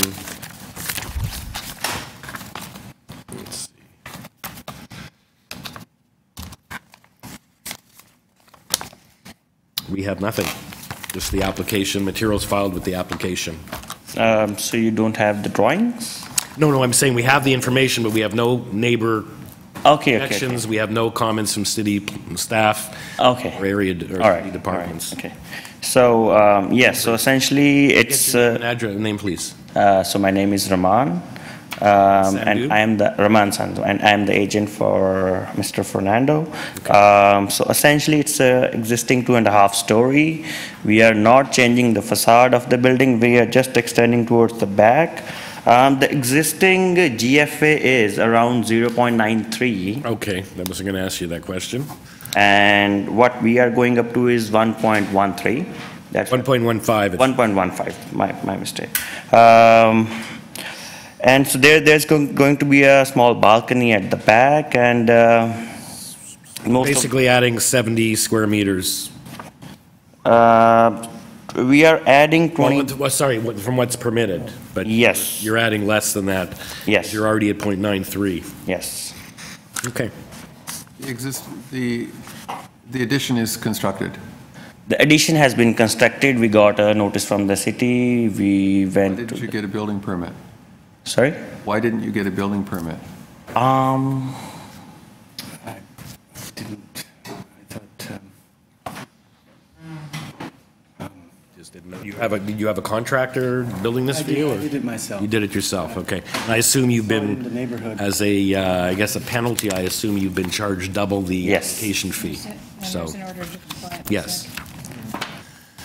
Okay. So it is what it is. To the other half of the semi. Do you have any drawings of that? So what we have is just the survey which shows the neighbor, but otherwise all the floor plans just shows our side of the property. So and it's impossible for us to actually essentially there will be whether it's in context with the existing build. The existing neighbor hasn't given you anything in writing that we can see. And we don't really know how this relates to their property, which is attached to yours. He has the same addition. Basically, no, he doesn't have a third-story addition. We can see from the survey. You're going much further back than the neighbor, correct? Is the neighbor owner-occupied, or is it rented? Do you know who the owner is? Occupied. The owner. It's I have a owner-occupied. great relationship with him. I see. But you didn't think of getting a letter for him saying, yes, I'm okay with this? Actually, I mentioned it to him. He said that. Actually, the sign was up there, and if he had any opposition, he would have been here. If you want. Well, I'm just saying, if you've been watching the proceedings here today, most people, the adjacent owners were interested in seeing if they get a letter saying that they're okay or if they have any objections. Okay. And the other thing we need to judge is whether it fits into the context of the neighborhood. And so one of the things that we normally have and need are photographs or drawings of this proposal relative to, particularly relative to attached semi? Essentially. So if big traffic. I'm at Yeah. the other. Sorry, I'm sorry. So my other neighbors have done this addition. So my next door neighbor has the addition, and so have the other four. It's not showing on the plans. We don't have that information. So essentially, that information, essentially we're not changing the facade, and all the neighbors have already done additions, not sure with permit or without permit. So this is, if we had to take the photos there, because I don't know if they are with permit or not. Photos on my phone. Would that do anything?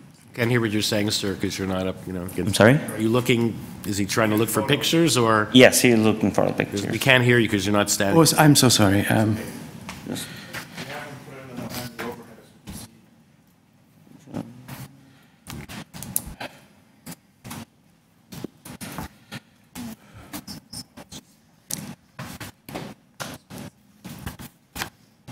guess he would be here. It is on a,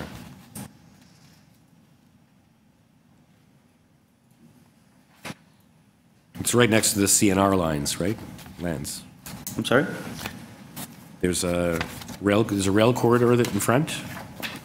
Yes, yes there is. And your north elevation is identical to the neighbors, is that correct? You don't have the same door. The north elevation. You can put them on the overhead.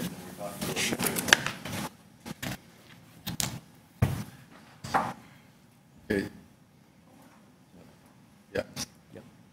That elevation is exactly the same as your neighbors, is that correct? Yes.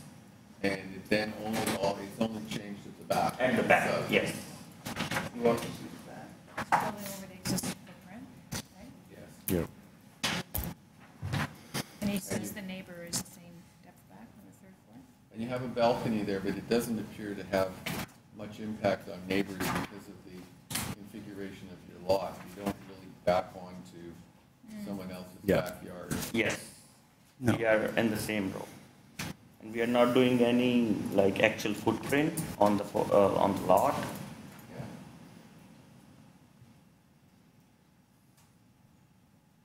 Yeah, so my neighbor has. Yes. When you come before the committee, we need more information than this in order to make a considered decision. We're trying really hard to understand what you're doing, but your obligation is to provide us with the information to make a good decision. Okay. This application doesn't have enough information to do that. We're having to get the information in this dialogue, which is unfortunate. So you would need letters from the neighbor? No, or? I'm just saying in future. Okay. Okay. Were you to come before a committee in future, we need more So here, show that here. Sorry.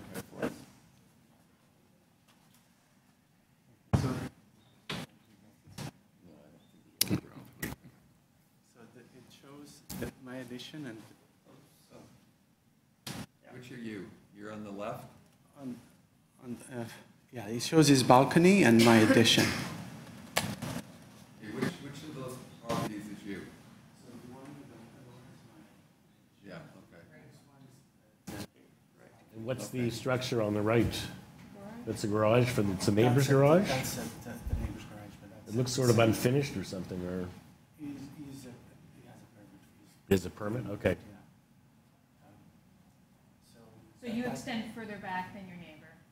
That's his garage. His garage sits. No, your third floor extends further back than your neighbor's. 5 feet difference, okay. And they have a balcony. And they have, There's yeah. no windows on that side, obviously. Yes. Okay, thank you. There are windows on the other side, but. Thank you, that's helpful.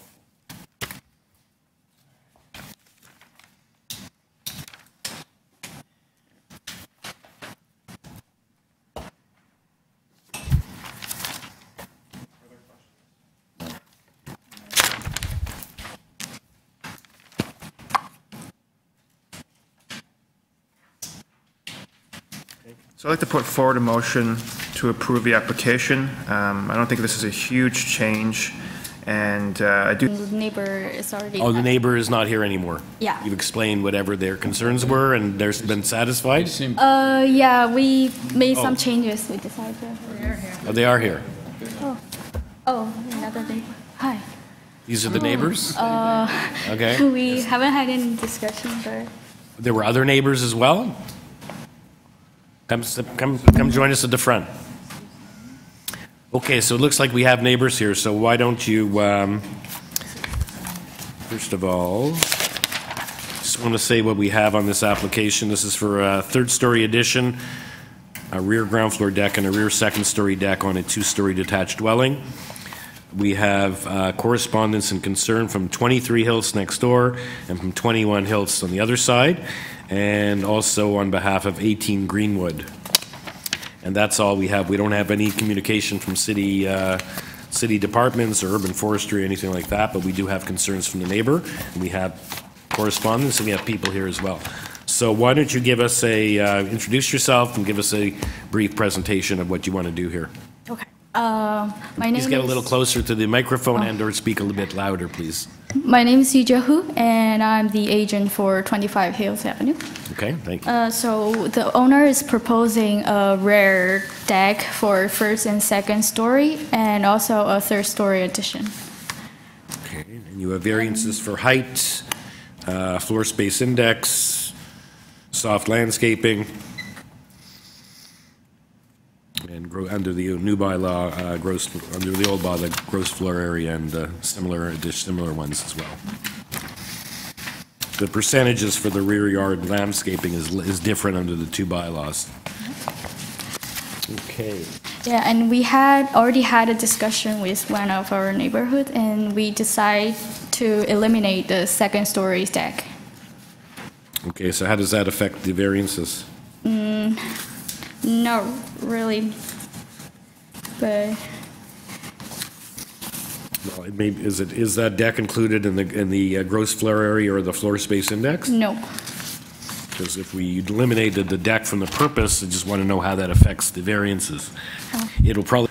Yeah, the owner would like to have another bedroom on the third story because his daughter is coming back and would like to have a separate bedroom.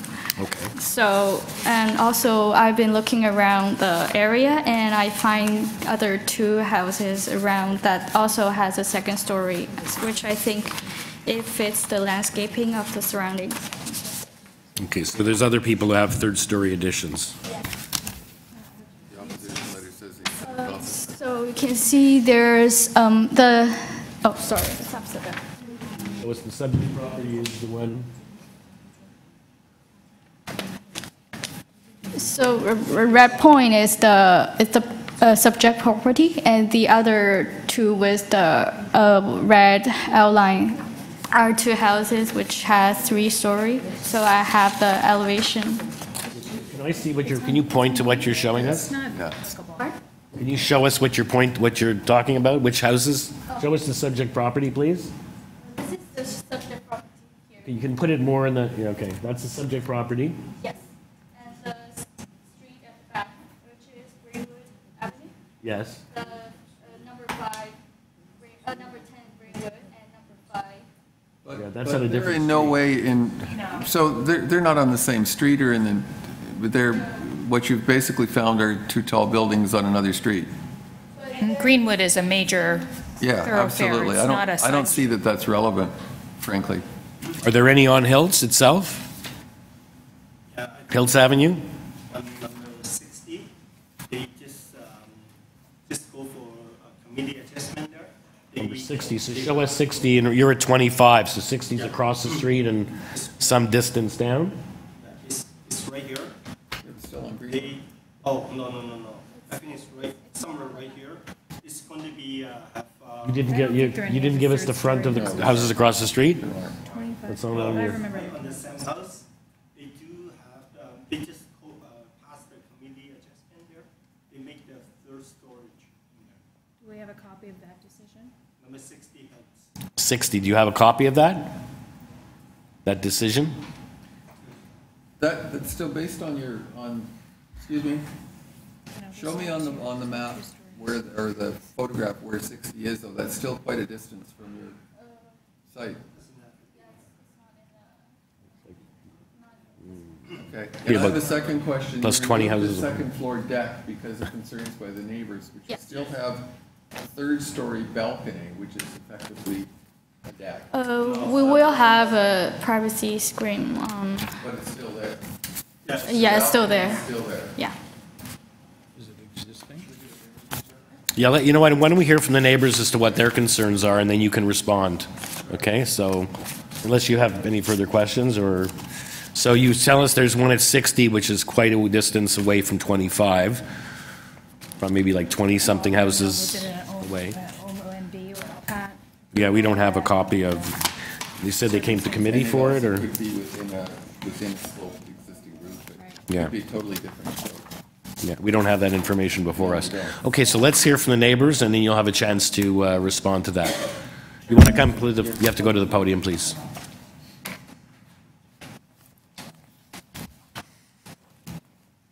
Thank you. My name is Warren Burley, and I live at 27 Hilts.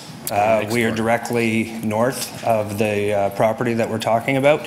I spoke with the agent and Mr. Fong here before. My biggest concern was going to be the deck, is particularly on the second story.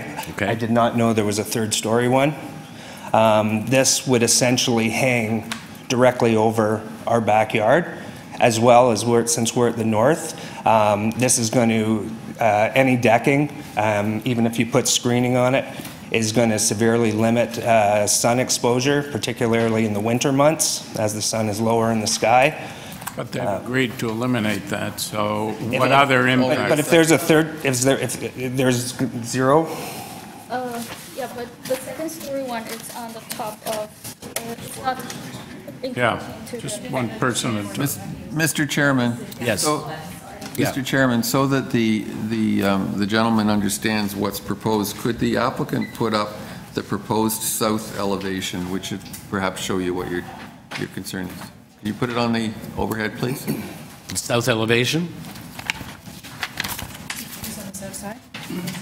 Are you on the north side or the south side? I am on the north side. Okay, so then put up the north.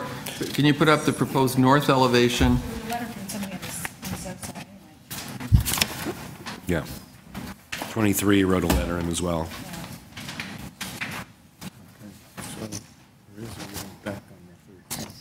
Okay, if you look, just to clarify. Stand on the other side, Carl, please. Okay, sure. This has been removed because of This is removed. That one is not hanging over. Could you just Yeah, let him, This has yeah. been removed because of privacy concerns. There's still a balcony there. Okay? And you didn't know that. No, I didn't know that, no. No, our Concerns presumably would apply to that as well. Exactly. It just, it's looking, this property goes right up against our driveway in our backyard, probably about 25 feet maybe from our back dining room table, or our back patio table and that. And our concern was the blocking of the sun, the view, as well as privacy concerns. Thank you. Just a minute, sir. Is that third floor balcony is not on the purpose of the application, and... That's why I did not know about it. Yeah. Is it existing? Do you know? No. So it's not. Floor, so that whole top floor and the balcony are the essence of this application. It's showing on the plan, but it's not in the purpose of the application. And it shows it's quite large. It shows it's deck, or the second floor deck that was proposed with the application. It's very close to neighbors. Yes. Yeah. So, sir, just Mr. Burley, to confirm you're not happy with the third floor deck. You feel it's overlook. That is correct, over sir. your property. Okay, thank you. Yeah. Yeah, the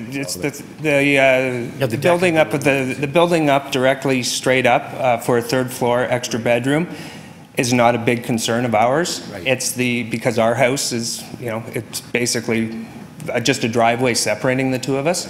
So going up to that third floor and having an extra bedroom, I do not have an issue with that. Our issue is the balconies coming off the back of the property. Okay, thank you. Okay, thank you. Okay, let's hear from, can we hear from the other neighbors? You're together? I'm just a translator. Okay, thank you.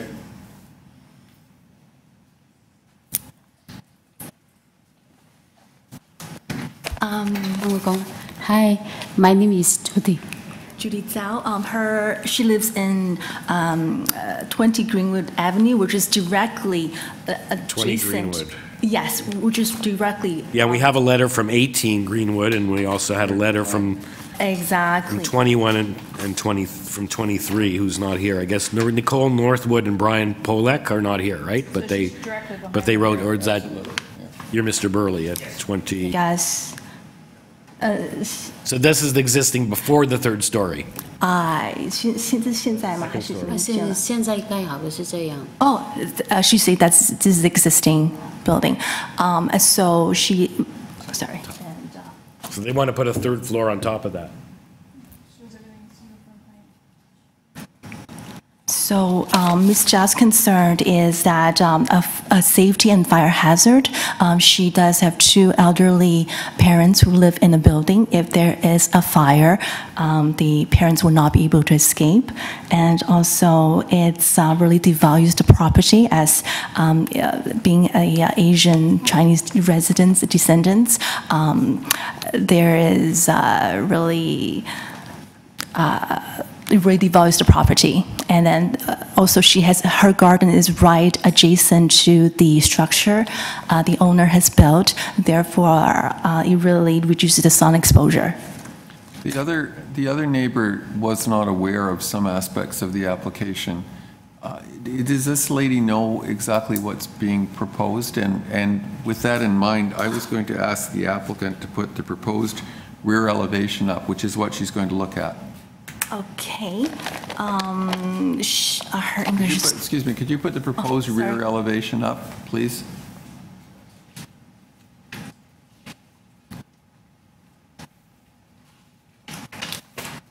I just want to make sure that she has a complete understanding of what's being proposed. That's what she'd look at. For me? Oh, okay, for me. I'm sorry? I just want to clarify, this gentleman didn't know about the balcony. I don't know if she knows about it. That's what she'll be looking at. Oh, 他们要 know that? 做3楼，然后还有那个 balcony， 你知道吗？他们是要把它建成3楼，然后还有那个，你知道吗？你不知道？我知道，但是他这样做法我很不赞成。She knows that it's. 我很不赞成的。She really opposed this because of all the concern that she has. Okay. Thank you. 我不愿意的。She. I don't understand.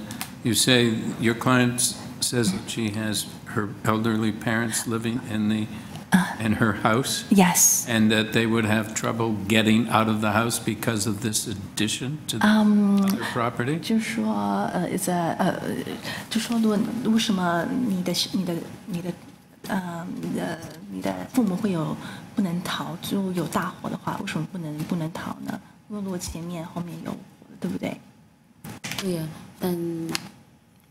但是他们老人家跟我们这样一看见，心里很不舒服，很不开心，很不开心的。不开心，看见的人很不舒服。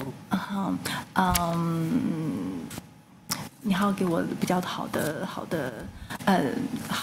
解释，因为他们老人家80岁。80岁两个老人家，如果有什么事，万一如果大火，如果前面走不动，那后面没有地方走动，全部都是盖掉的、封掉的，没有走动。就 saying that let's see if this 都没有。反正我就说出我不愿意，我看那个不舒服，我不开心，看见这样，令我很不开心，我天天上班都不开心。好，所以我希望市政府帮我主持公道。She just want to add the pros to that she's displeased with this proposal. Okay. Thank you so much. Thank you so much. Thank you. Thank you. Okay, so we've heard from the neighbors. The applicant, if you can just come back to the podium, you have a chance to respond to the issues that have been raised by the neighbors and answer as a rebuttal to what they say. Ms. Hugh. Yeah, I just have some question because of how the neighbors saying it's hard to escape from the fire because we are just proposing a third floor addition and we are not blocking any lanes. Okay, what about what we've heard is that there are no other three-story additions on the street? Currently not on Hill Street, but only the street. On Greenwood, but not on Hills. But they are on the same zoning, so I just wonder if that can be a reference. Okay.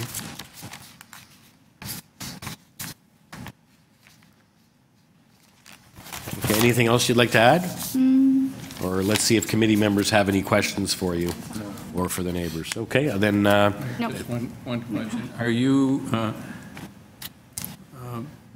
your one neighbor objects to the third-story balcony. Are you, and you eliminated the second-story deck. Are you prepared to eliminate the third-story deck? Sorry, just going to ask for it only. Can I step up? I'm the owner of the house. Yeah, please come to the podium. Mr. Granitstein is asking if you were prepared to eliminate the third-floor deck.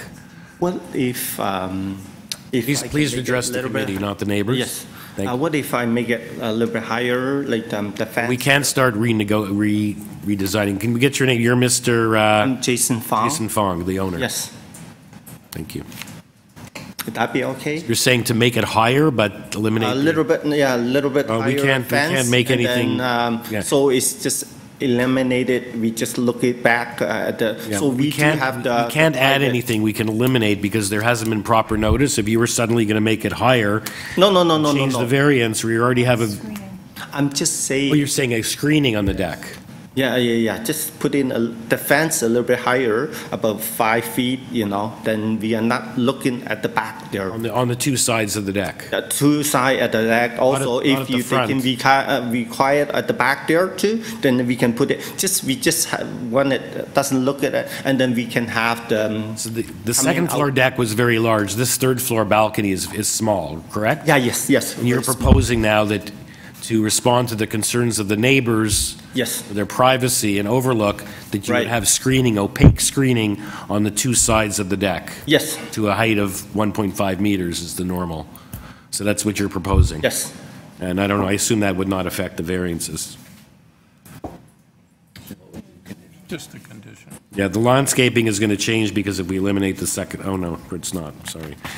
Okay, so the applicant is suggesting that he would agree to put screening on the deck to mitigate against the privacy concerns of the neighbors. Okay, any other questions? No. Okay. Thank you. Thanks. You can take a seat, and let's see if we're ready for a motion or... Mr. Chairman, I'd like to bring forward a motion to refuse the application. I believe that the proposal is completely out of context with the neighborhood and the adjacent owners. And I think it creates a very dangerous precedent. As we saw, the applicant identified 2 other tall buildings on an adjacent street and felt that that was a precedent. I'm concerned that in this area that doesn't have 3-story houses, that this building, which is in context too tall, too large for this particular area, creates a precedent for similar applications. I don't believe that this maintains the intent and purpose of either the official plan or the bylaw, and I don't believe it's appropriate community development. So I move non-approval. Thank you, Mr. Nipfel. We have a seconder for that? Yeah, I'm going to second it despite the fact that the neighbor... Unanimously, we'll now go on to item number 1411 Brookmount Road.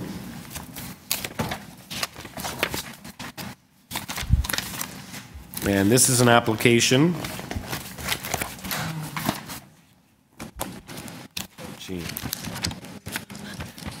It's an application to convert the first story of the existing 2.5-story dwelling into a dwelling unit by constructing a 2-story rear addition with second-story balcony and to extend the 3rd-story rear deck. And we have before us on this application, we have just correspondence and support from 21 Brookmount, and that's all we have on this application. Good morning. My name is Sarah Barkley from Rubinoff Design Group. I'm the agent on behalf of the owner. I just want to hand out a couple of supporting documents. Thank you. Yeah, is there the neighbor who was here? You want to come take a seat at the table, please? Thank you. Okay. And Ms. Barkley, do you have a copy for the neighbor as well of this that you're handing up? Okay. Thank you.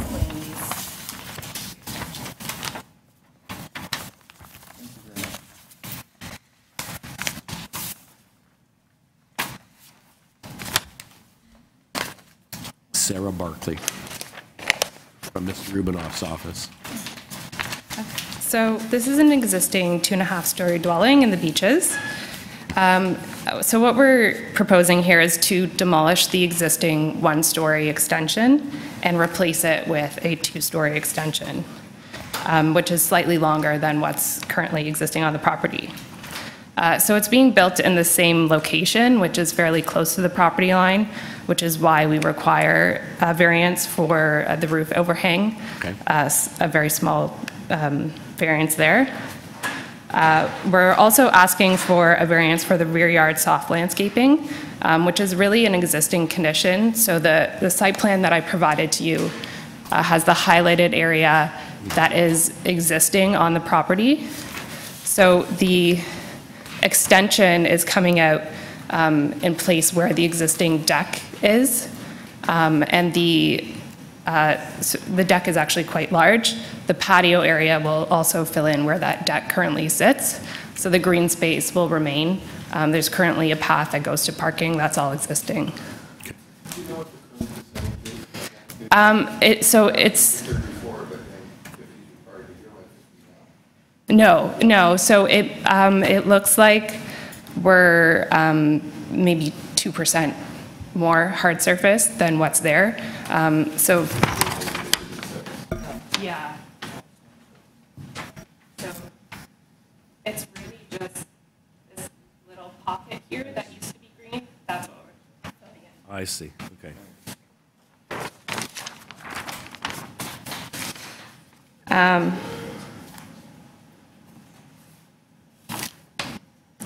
So the last variance is for an FSI 0.86 times density, 234 square meters. So the existing home is 204 square meters, which is 75%. So we're adding 30 square meters. It's a fairly small addition. You'll see on the map there are several other rear 2-story additions that are asking for or have been approved at densities very similar, ranging from 78% up to 1.25 times. Yeah, this is very helpful because you've not only, like some people, identify where the home, you actually shown us what they got. Right. That's very helpful. Yeah, no new homes really. They're mostly rear additions in this neighborhood. And lots of them have the decks on them as well. Ms. Barkley, did you give the neighbor a copy of this as well? Okay, good. Thank you. So this is a fairly modest addition that we feel is very consistent with other development in the neighborhood. The variances are minor in nature, and we respectfully ask that you approve this application today. Okay, thank you, Ms. Barkley. Let's hear the neighbor's concerns, and you'll have a chance to respond. Ma'am? No, you have to go to the, unfortunately, we have to come to the podium.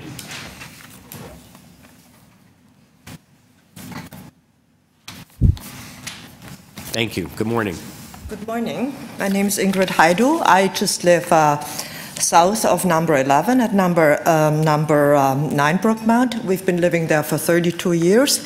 I do not feel that it's just a minor little addition. They in the back, we have not done anything. Our house is in pretty much, other than interior improvements and so on, we have not added on anything else. Okay. Now, they maybe 20 years ago, they added on like a very slipshod addition to the house, which is not functioning now anymore. However, this addition, and with a second-story deck, which is all enclosed with also not overly attractive. Now, what they're coming out with is basically 2.5 meters further. I have an elevated deck when I come out from my back little mudroom, which is the original kind of thing. Okay. When I sit there, now almost half of my backyard will be a 2-story wall with a 3rd-story deck, all enclosed then with privacy, apparently. What we have to face is a gigantic wall. When I sit there now, I can look up my lane till to the end of Dixon, which comes across. This will be all obstructed. There's nothing there. This is not a minor addition. This is a very, very large addition. We initially thought, because we're actually on sort of friendly terms, certainly myself, with the Iranian owner, that they will just replace it because they could not use the 1st floor, which is like moldy, derelict, leaking from that thing, has not Talking been... about the existing addition that they're yes, going to be taking out. the existing addition, the existing condition of the 1st floor. I had no idea once we received that proposal, like we were like in shock. My husband couldn't be here, he had to go to Florida, how far it comes out. And we thought, oh my God, we're facing this huge big wall, like I say, and on top of it, my other with a soft surface, I also don't believe that it's exactly the same. They have stairs going down from their current addition to sort of, no, I would say medium to small. The agent said that it's slightly, probably about 36%. So they're already almost at what they're asking for. They're already over the 50%. They're at 36, they're asking 34. So just a reduction of another 2%. But you know what? The thing is like no this, where they build out, you know, it is like, I mean, certainly a deck and then completely covered up cannot be exactly the same thing, or is it, if it comes to the floor surface index? It's not the same as GFA. It's on the floor space, so it's Ms. And Barkley also already showed it that it's just this little area. It's already all landscaped already. It's already hard surface. So let's hear about the impact on you. You're saying there is well, and also, can I just read you this? It's also, I think it introduces the proposal introduces a large amount of hard surface onto the property and cannot be considered a change that is minor in nature, we feel. The increased hard surface on the property will lead to excess runoff from the applicant's property into adjacent properties. This additional hard surface is not keeping with the existing physical character of the neighborhood, which is dominated by rear-end yards that contain a variety of soft surface features to control rainwater on properties. Okay. We're already in a flood-prone area in the beach, as it is. So, and the application does not indicate how the applicant will achieve this goal of maintaining stormwater on its property. Okay, they're only adding another 2%. It already is existing like that.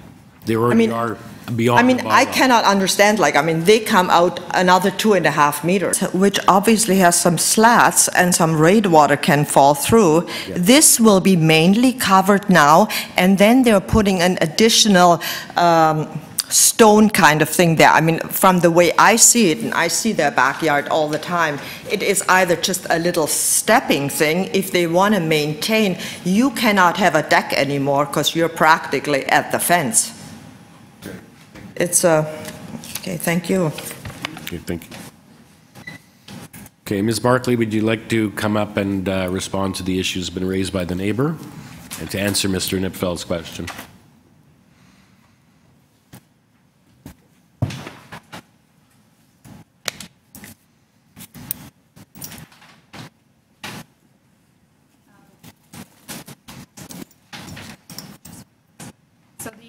The area hatched in red is the existing soft landscaping in the rear yard.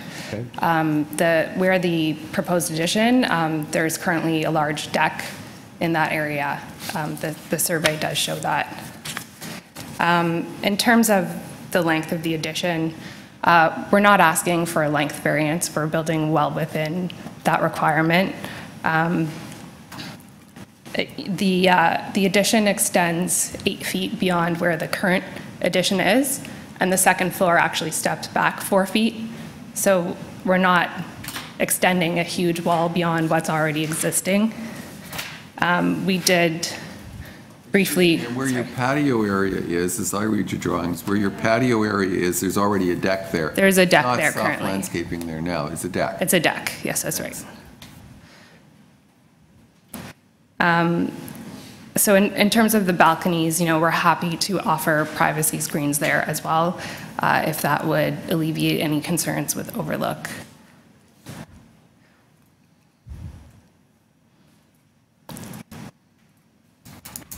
You've showed us on this plan 20 brook mount, 26 brook mount, similar FSIs to what you're looking for. You're adding 30 square meters.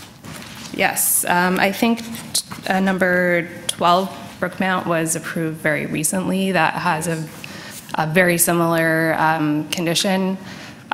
They also did a rear two-car garage in the back. Most of these homes have laneway access with either two-car garage or paved parking area. I can guess that a lot of them don't comply with the hard surface. Most homes on the street are also 3-story and are also likely over the permitted GFA in the area.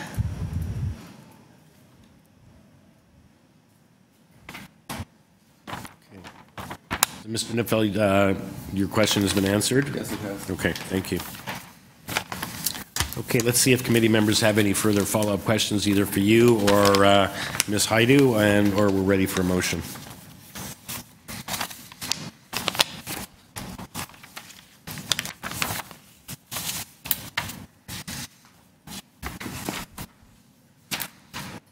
Planning department, normally in cases like this where there is a deck or a balcony that could potentially create a privacy problem for adjacent owners, has a standard requirement for permanent opaque screening a minimum of 1.5 meters from the base of the deck or the floor.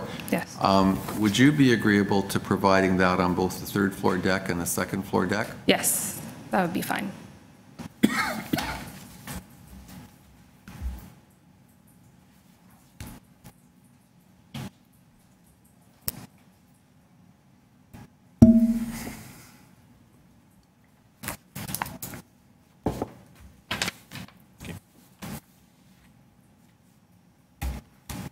We did reach out to planning, and they did not have any concerns with the proposal. Yeah, it's a. But yes, we're open to the privacy. Make a motion. You have questions? No. Mr. Chairman, I'd like to bring forward a motion of approval of the application. I don't believe that it is of keeping with the neighborhood, and I can understand they're opposed to a one-story addition being added, but it's within the bylaw. We are not being asked for any variance with respect to the height of the rear addition. And as Mr. Nipfeld said, the soft landscaping is being maintained, and with the screening of the second and third floor decks, the privacy is addressed. And in that case, I support and second Mr. Nipfeld's motion. Thank you, Mr. Granitstein. All in favor? You have your approval. Thank you. Thank you. Okay, we have one more up. I'm just going to beg your indulgence for like a 2-minute break before we hear the last application, which is item number 20. Take a break. Just 2 minutes.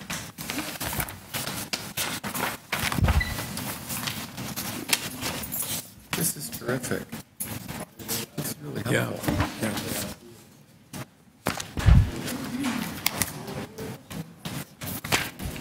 I wish we had this on more applications to make it easier to make a good judgment.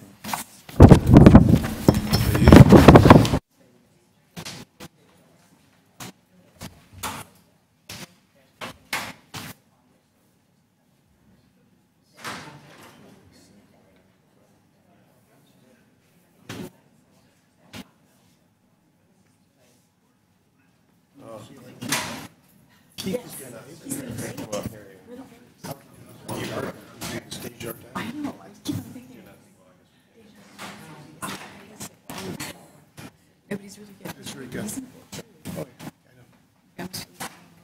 Okay.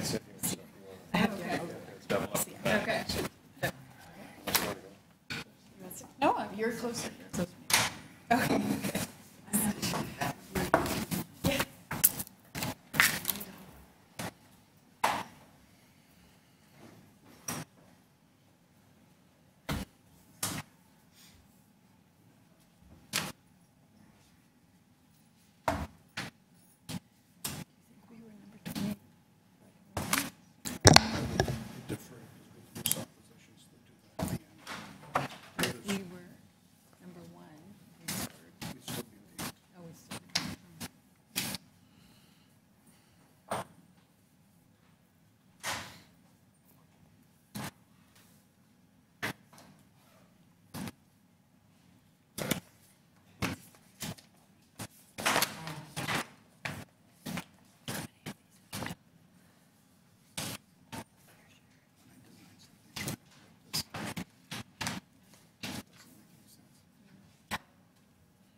Okay, Mr. Romano, thank you for your indulgence, and neighbors for that break. So this is an application to construct a new 3-story detached dwelling with an integral garage. There are 6 variances, all under the new bylaw. We have Urban Forestry requesting condition number 1. We have Community Planning and Councillor Matlow requesting refusal of the application. We have correspondence of no opposition from 55 Farnham, and we have correspondence in opposition from 78 Farnham, 74 Farnham, 67 Farnham, 70, 87, 141 and Farnham, and 79 Balmoral. Thank you, Mr. Chairman. I did have an opportunity to speak with residents and advise them after discussing with them and then with the owner that I would be asking for a deferral. Oh, okay. And the reason for the deferral was before the bathroom break, but anyway. Well, I wasn't, but the reason for that is because I'm certainly come late to the game, but Ms. Jung, in writing her report on July 6th, has not been available. It's my understanding that she returns today, and I have not had an opportunity. The planner who wrote the report. Right. I did invite her just as I was being retained to contact me to discuss about a week ago, but I guess because we were dealing with other applications that are on this afternoon's agenda, but she and I did not have an opportunity to discuss this project. Okay. And I would like the opportunity to discuss this project with a view to submitting revisions that would still be for a new dwelling, but differently constituted. Okay, and that's, the neighbors are okay with that? No, the neighbors are opposed to a deferral. They're opposed to deferral? Yes, they would like to proceed. They've taken time off, they've sat through the morning hearing here. Well, my understanding is that they believe there are other issues other than built form that are at play.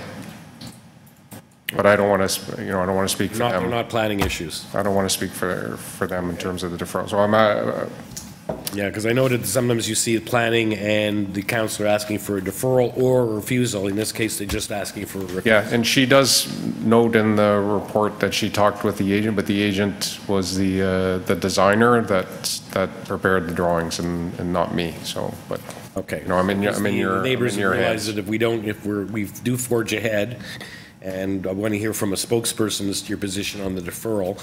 Then whatever happens, there's an appeal to TLAB, and it sounds like Mr. Romano is expressing a willingness on behalf of his client to do some redesigning that would perhaps mitigate your concerns, at least with respect to the built form.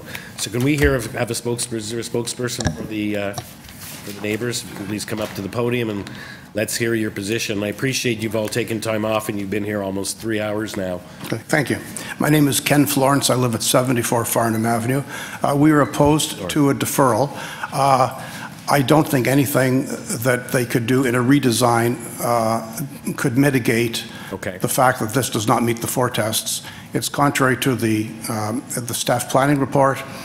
And the issue that no one has really seemed to address yet is to the rear of the property, and you can see it. I'll point to it.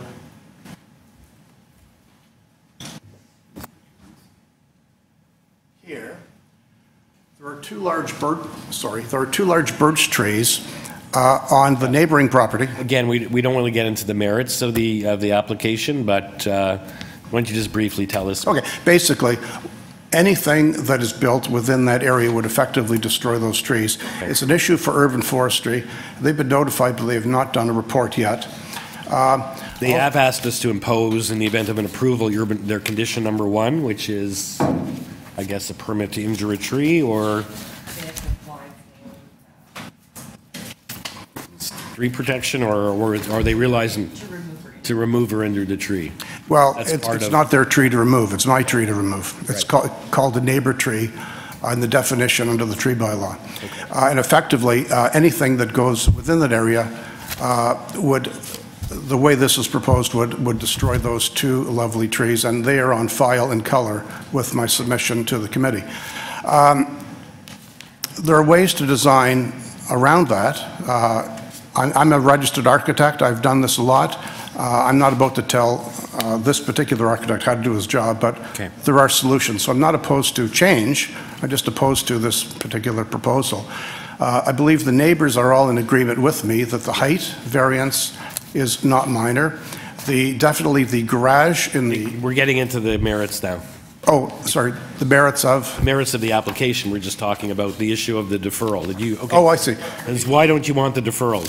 Because you don't figure they can come back with anything. It's obviously their time delay, not yours, and you'd be re-notified. I would suggest instead of a referral, this be refused and they submit a new proposal, because effectively, for a new proposal is really what is warranted in this situation to at least try and come close to complying with the 4 tests under the Planning Act. Yes? If I may, you just mentioned on your comments that you're not opposed to change necessarily just this particular proposal. We defer this application. It's going to be deferred for probably 6 months until it comes back to a hearing. Or 3 months, perhaps. Well, at the best case scenario, right. Now we're booking into 2019. That's true. So, that's a lot of time for the applicant to revise their approach to the proposal, connect with all of you in the community, and hopefully come back with something a little more palatable. Okay, with all due respect, I think what we're looking at is more than just a minor revision to this proposal. We're looking at a completely different proposal. But it still could be sheltered under this application and opposed to having him withdraw or get refused and either go to TLAB or come back with a new plan. Now, the new plan could be instead of a 3-story, I think that's part of the concern, with a 2.5-story. So it is open that he can do a redesign. And Mr. Romano, who's a seasoned planner, who sounds like he was just retained recently or he's new on the file, so possibly, and he knows.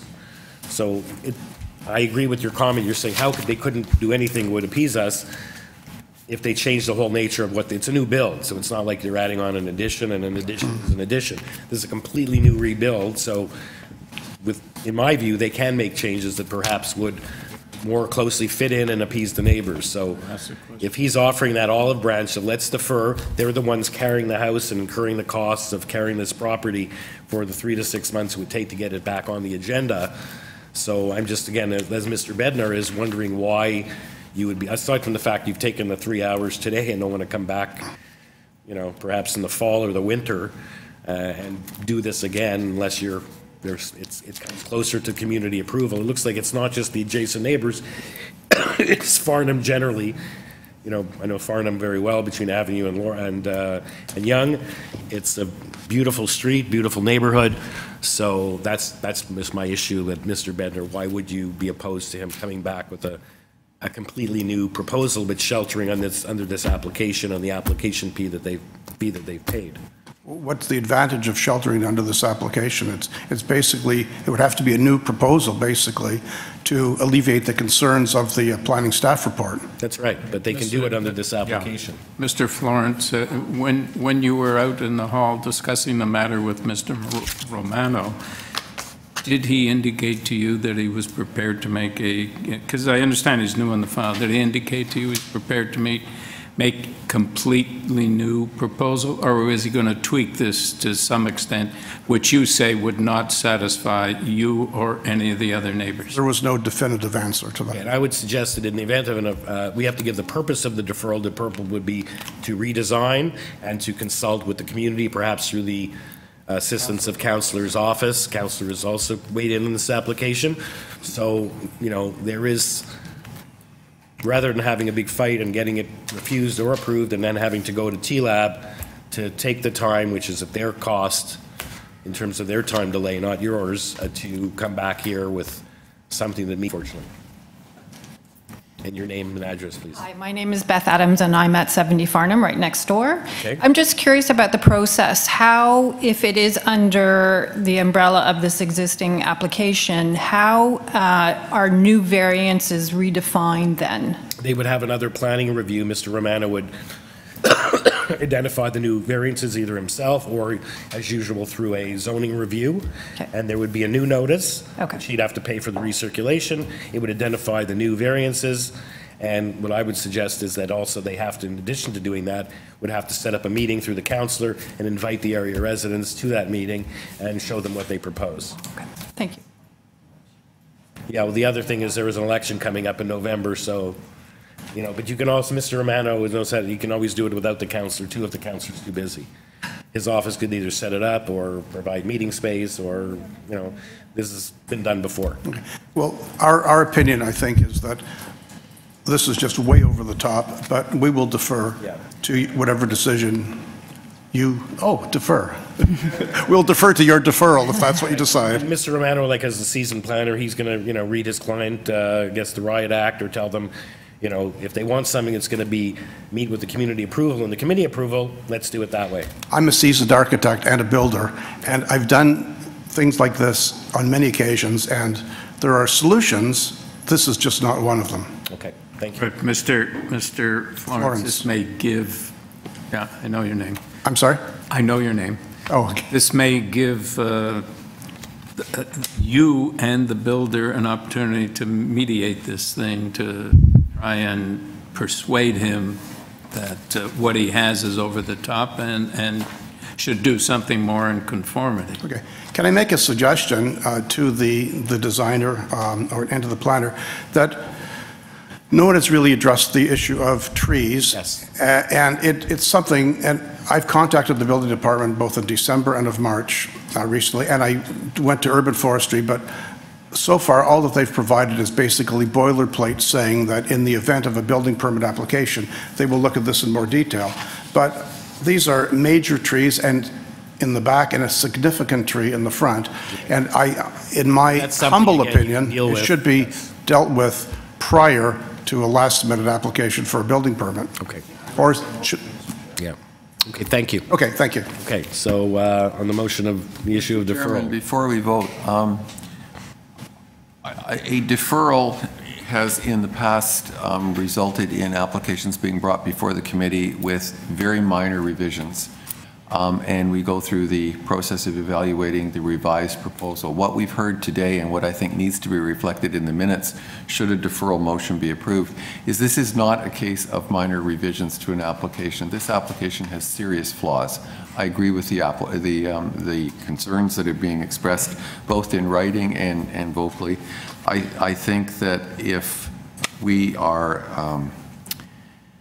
inclined to, or inclined, I should say, sorry, to look at a deferral. This is a deferral for a major reconsideration of this property, not for minor revisions to an existing proposal.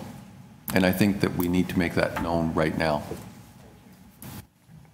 So, Mr. Romano, I share the same concerns as Mr. Nepfeld, and which is why I said to Mr. Florence that it's possible there'd be mediation, et cetera, but and why I asked him if there'd been any discussion outside the door, outside in the hallway, as to whether you were prepared to, or your client was prepared to make major changes, and he said he didn't get an answer. So I mean, you're new on the file, I understand. I believe Mr. Gutberg is a builder as opposed to somebody's going to move in? Mr. Gutberg is a designer. Yeah, and so Ray Capital is they're buying this for an investment and not for themselves? I have no idea. You have no idea. No, and in terms of the comments about revisions, sir, I did ask pointedly what revisions would the residents contemplate in a revised application, and I did not get an answer, sir. So in order... Okay, anyway, yes. I think we're wasting too on the semantics of whether it's major. We're giving you a signal. Mr. Nipfel has told you we're not looking for a minor twigging and reducing the GFA. I understand, sir, but there are certain comments that were made on the record. And I think we've hammered that point as far as we have to. Okay? Obviously, and this is going to be before panel B, correct? So this panel will be seized of this matter, and you've heard what we had to say. I don't think we have to do anything more than that, other than giving you that and what you've heard from the neighbors. Okay? On the issue of deferral, can I have a motion, please? I'd like to put forward a motion to defer. I appreciate the neighbors coming in and their comments that they're not necessarily opposed to change, just not this particular proposal. Mr. Romano, when you come back, we expect to see a much revised application, and I'd recommend you tell your client you need some community support and to reach out to neighbors before submitting a proposal like this. Yeah, you can read you have the letters, you heard the submissions, you met outside, you know what their concerns are. Okay, seconder for the motion? I agree with the comments and second the motion. Okay, thank you. All in favor? Matters have been deferred. Thanks very much. Thank you, neighbors. Neighbors, please make sure you fill out the white decision request card with your email, and you'll make sure you get, and perhaps get Mr. Romano's number. Perhaps you can exchange numbers outside about setting this up, because as the Secretary Treasurer did point out correctly, it is an election coming up, so Mr. Matlow may be a little tied up. Okay. Or maybe out. Thank you, Mr. Flores. Not interested. You think I'm going to run? At 11:50 a.m.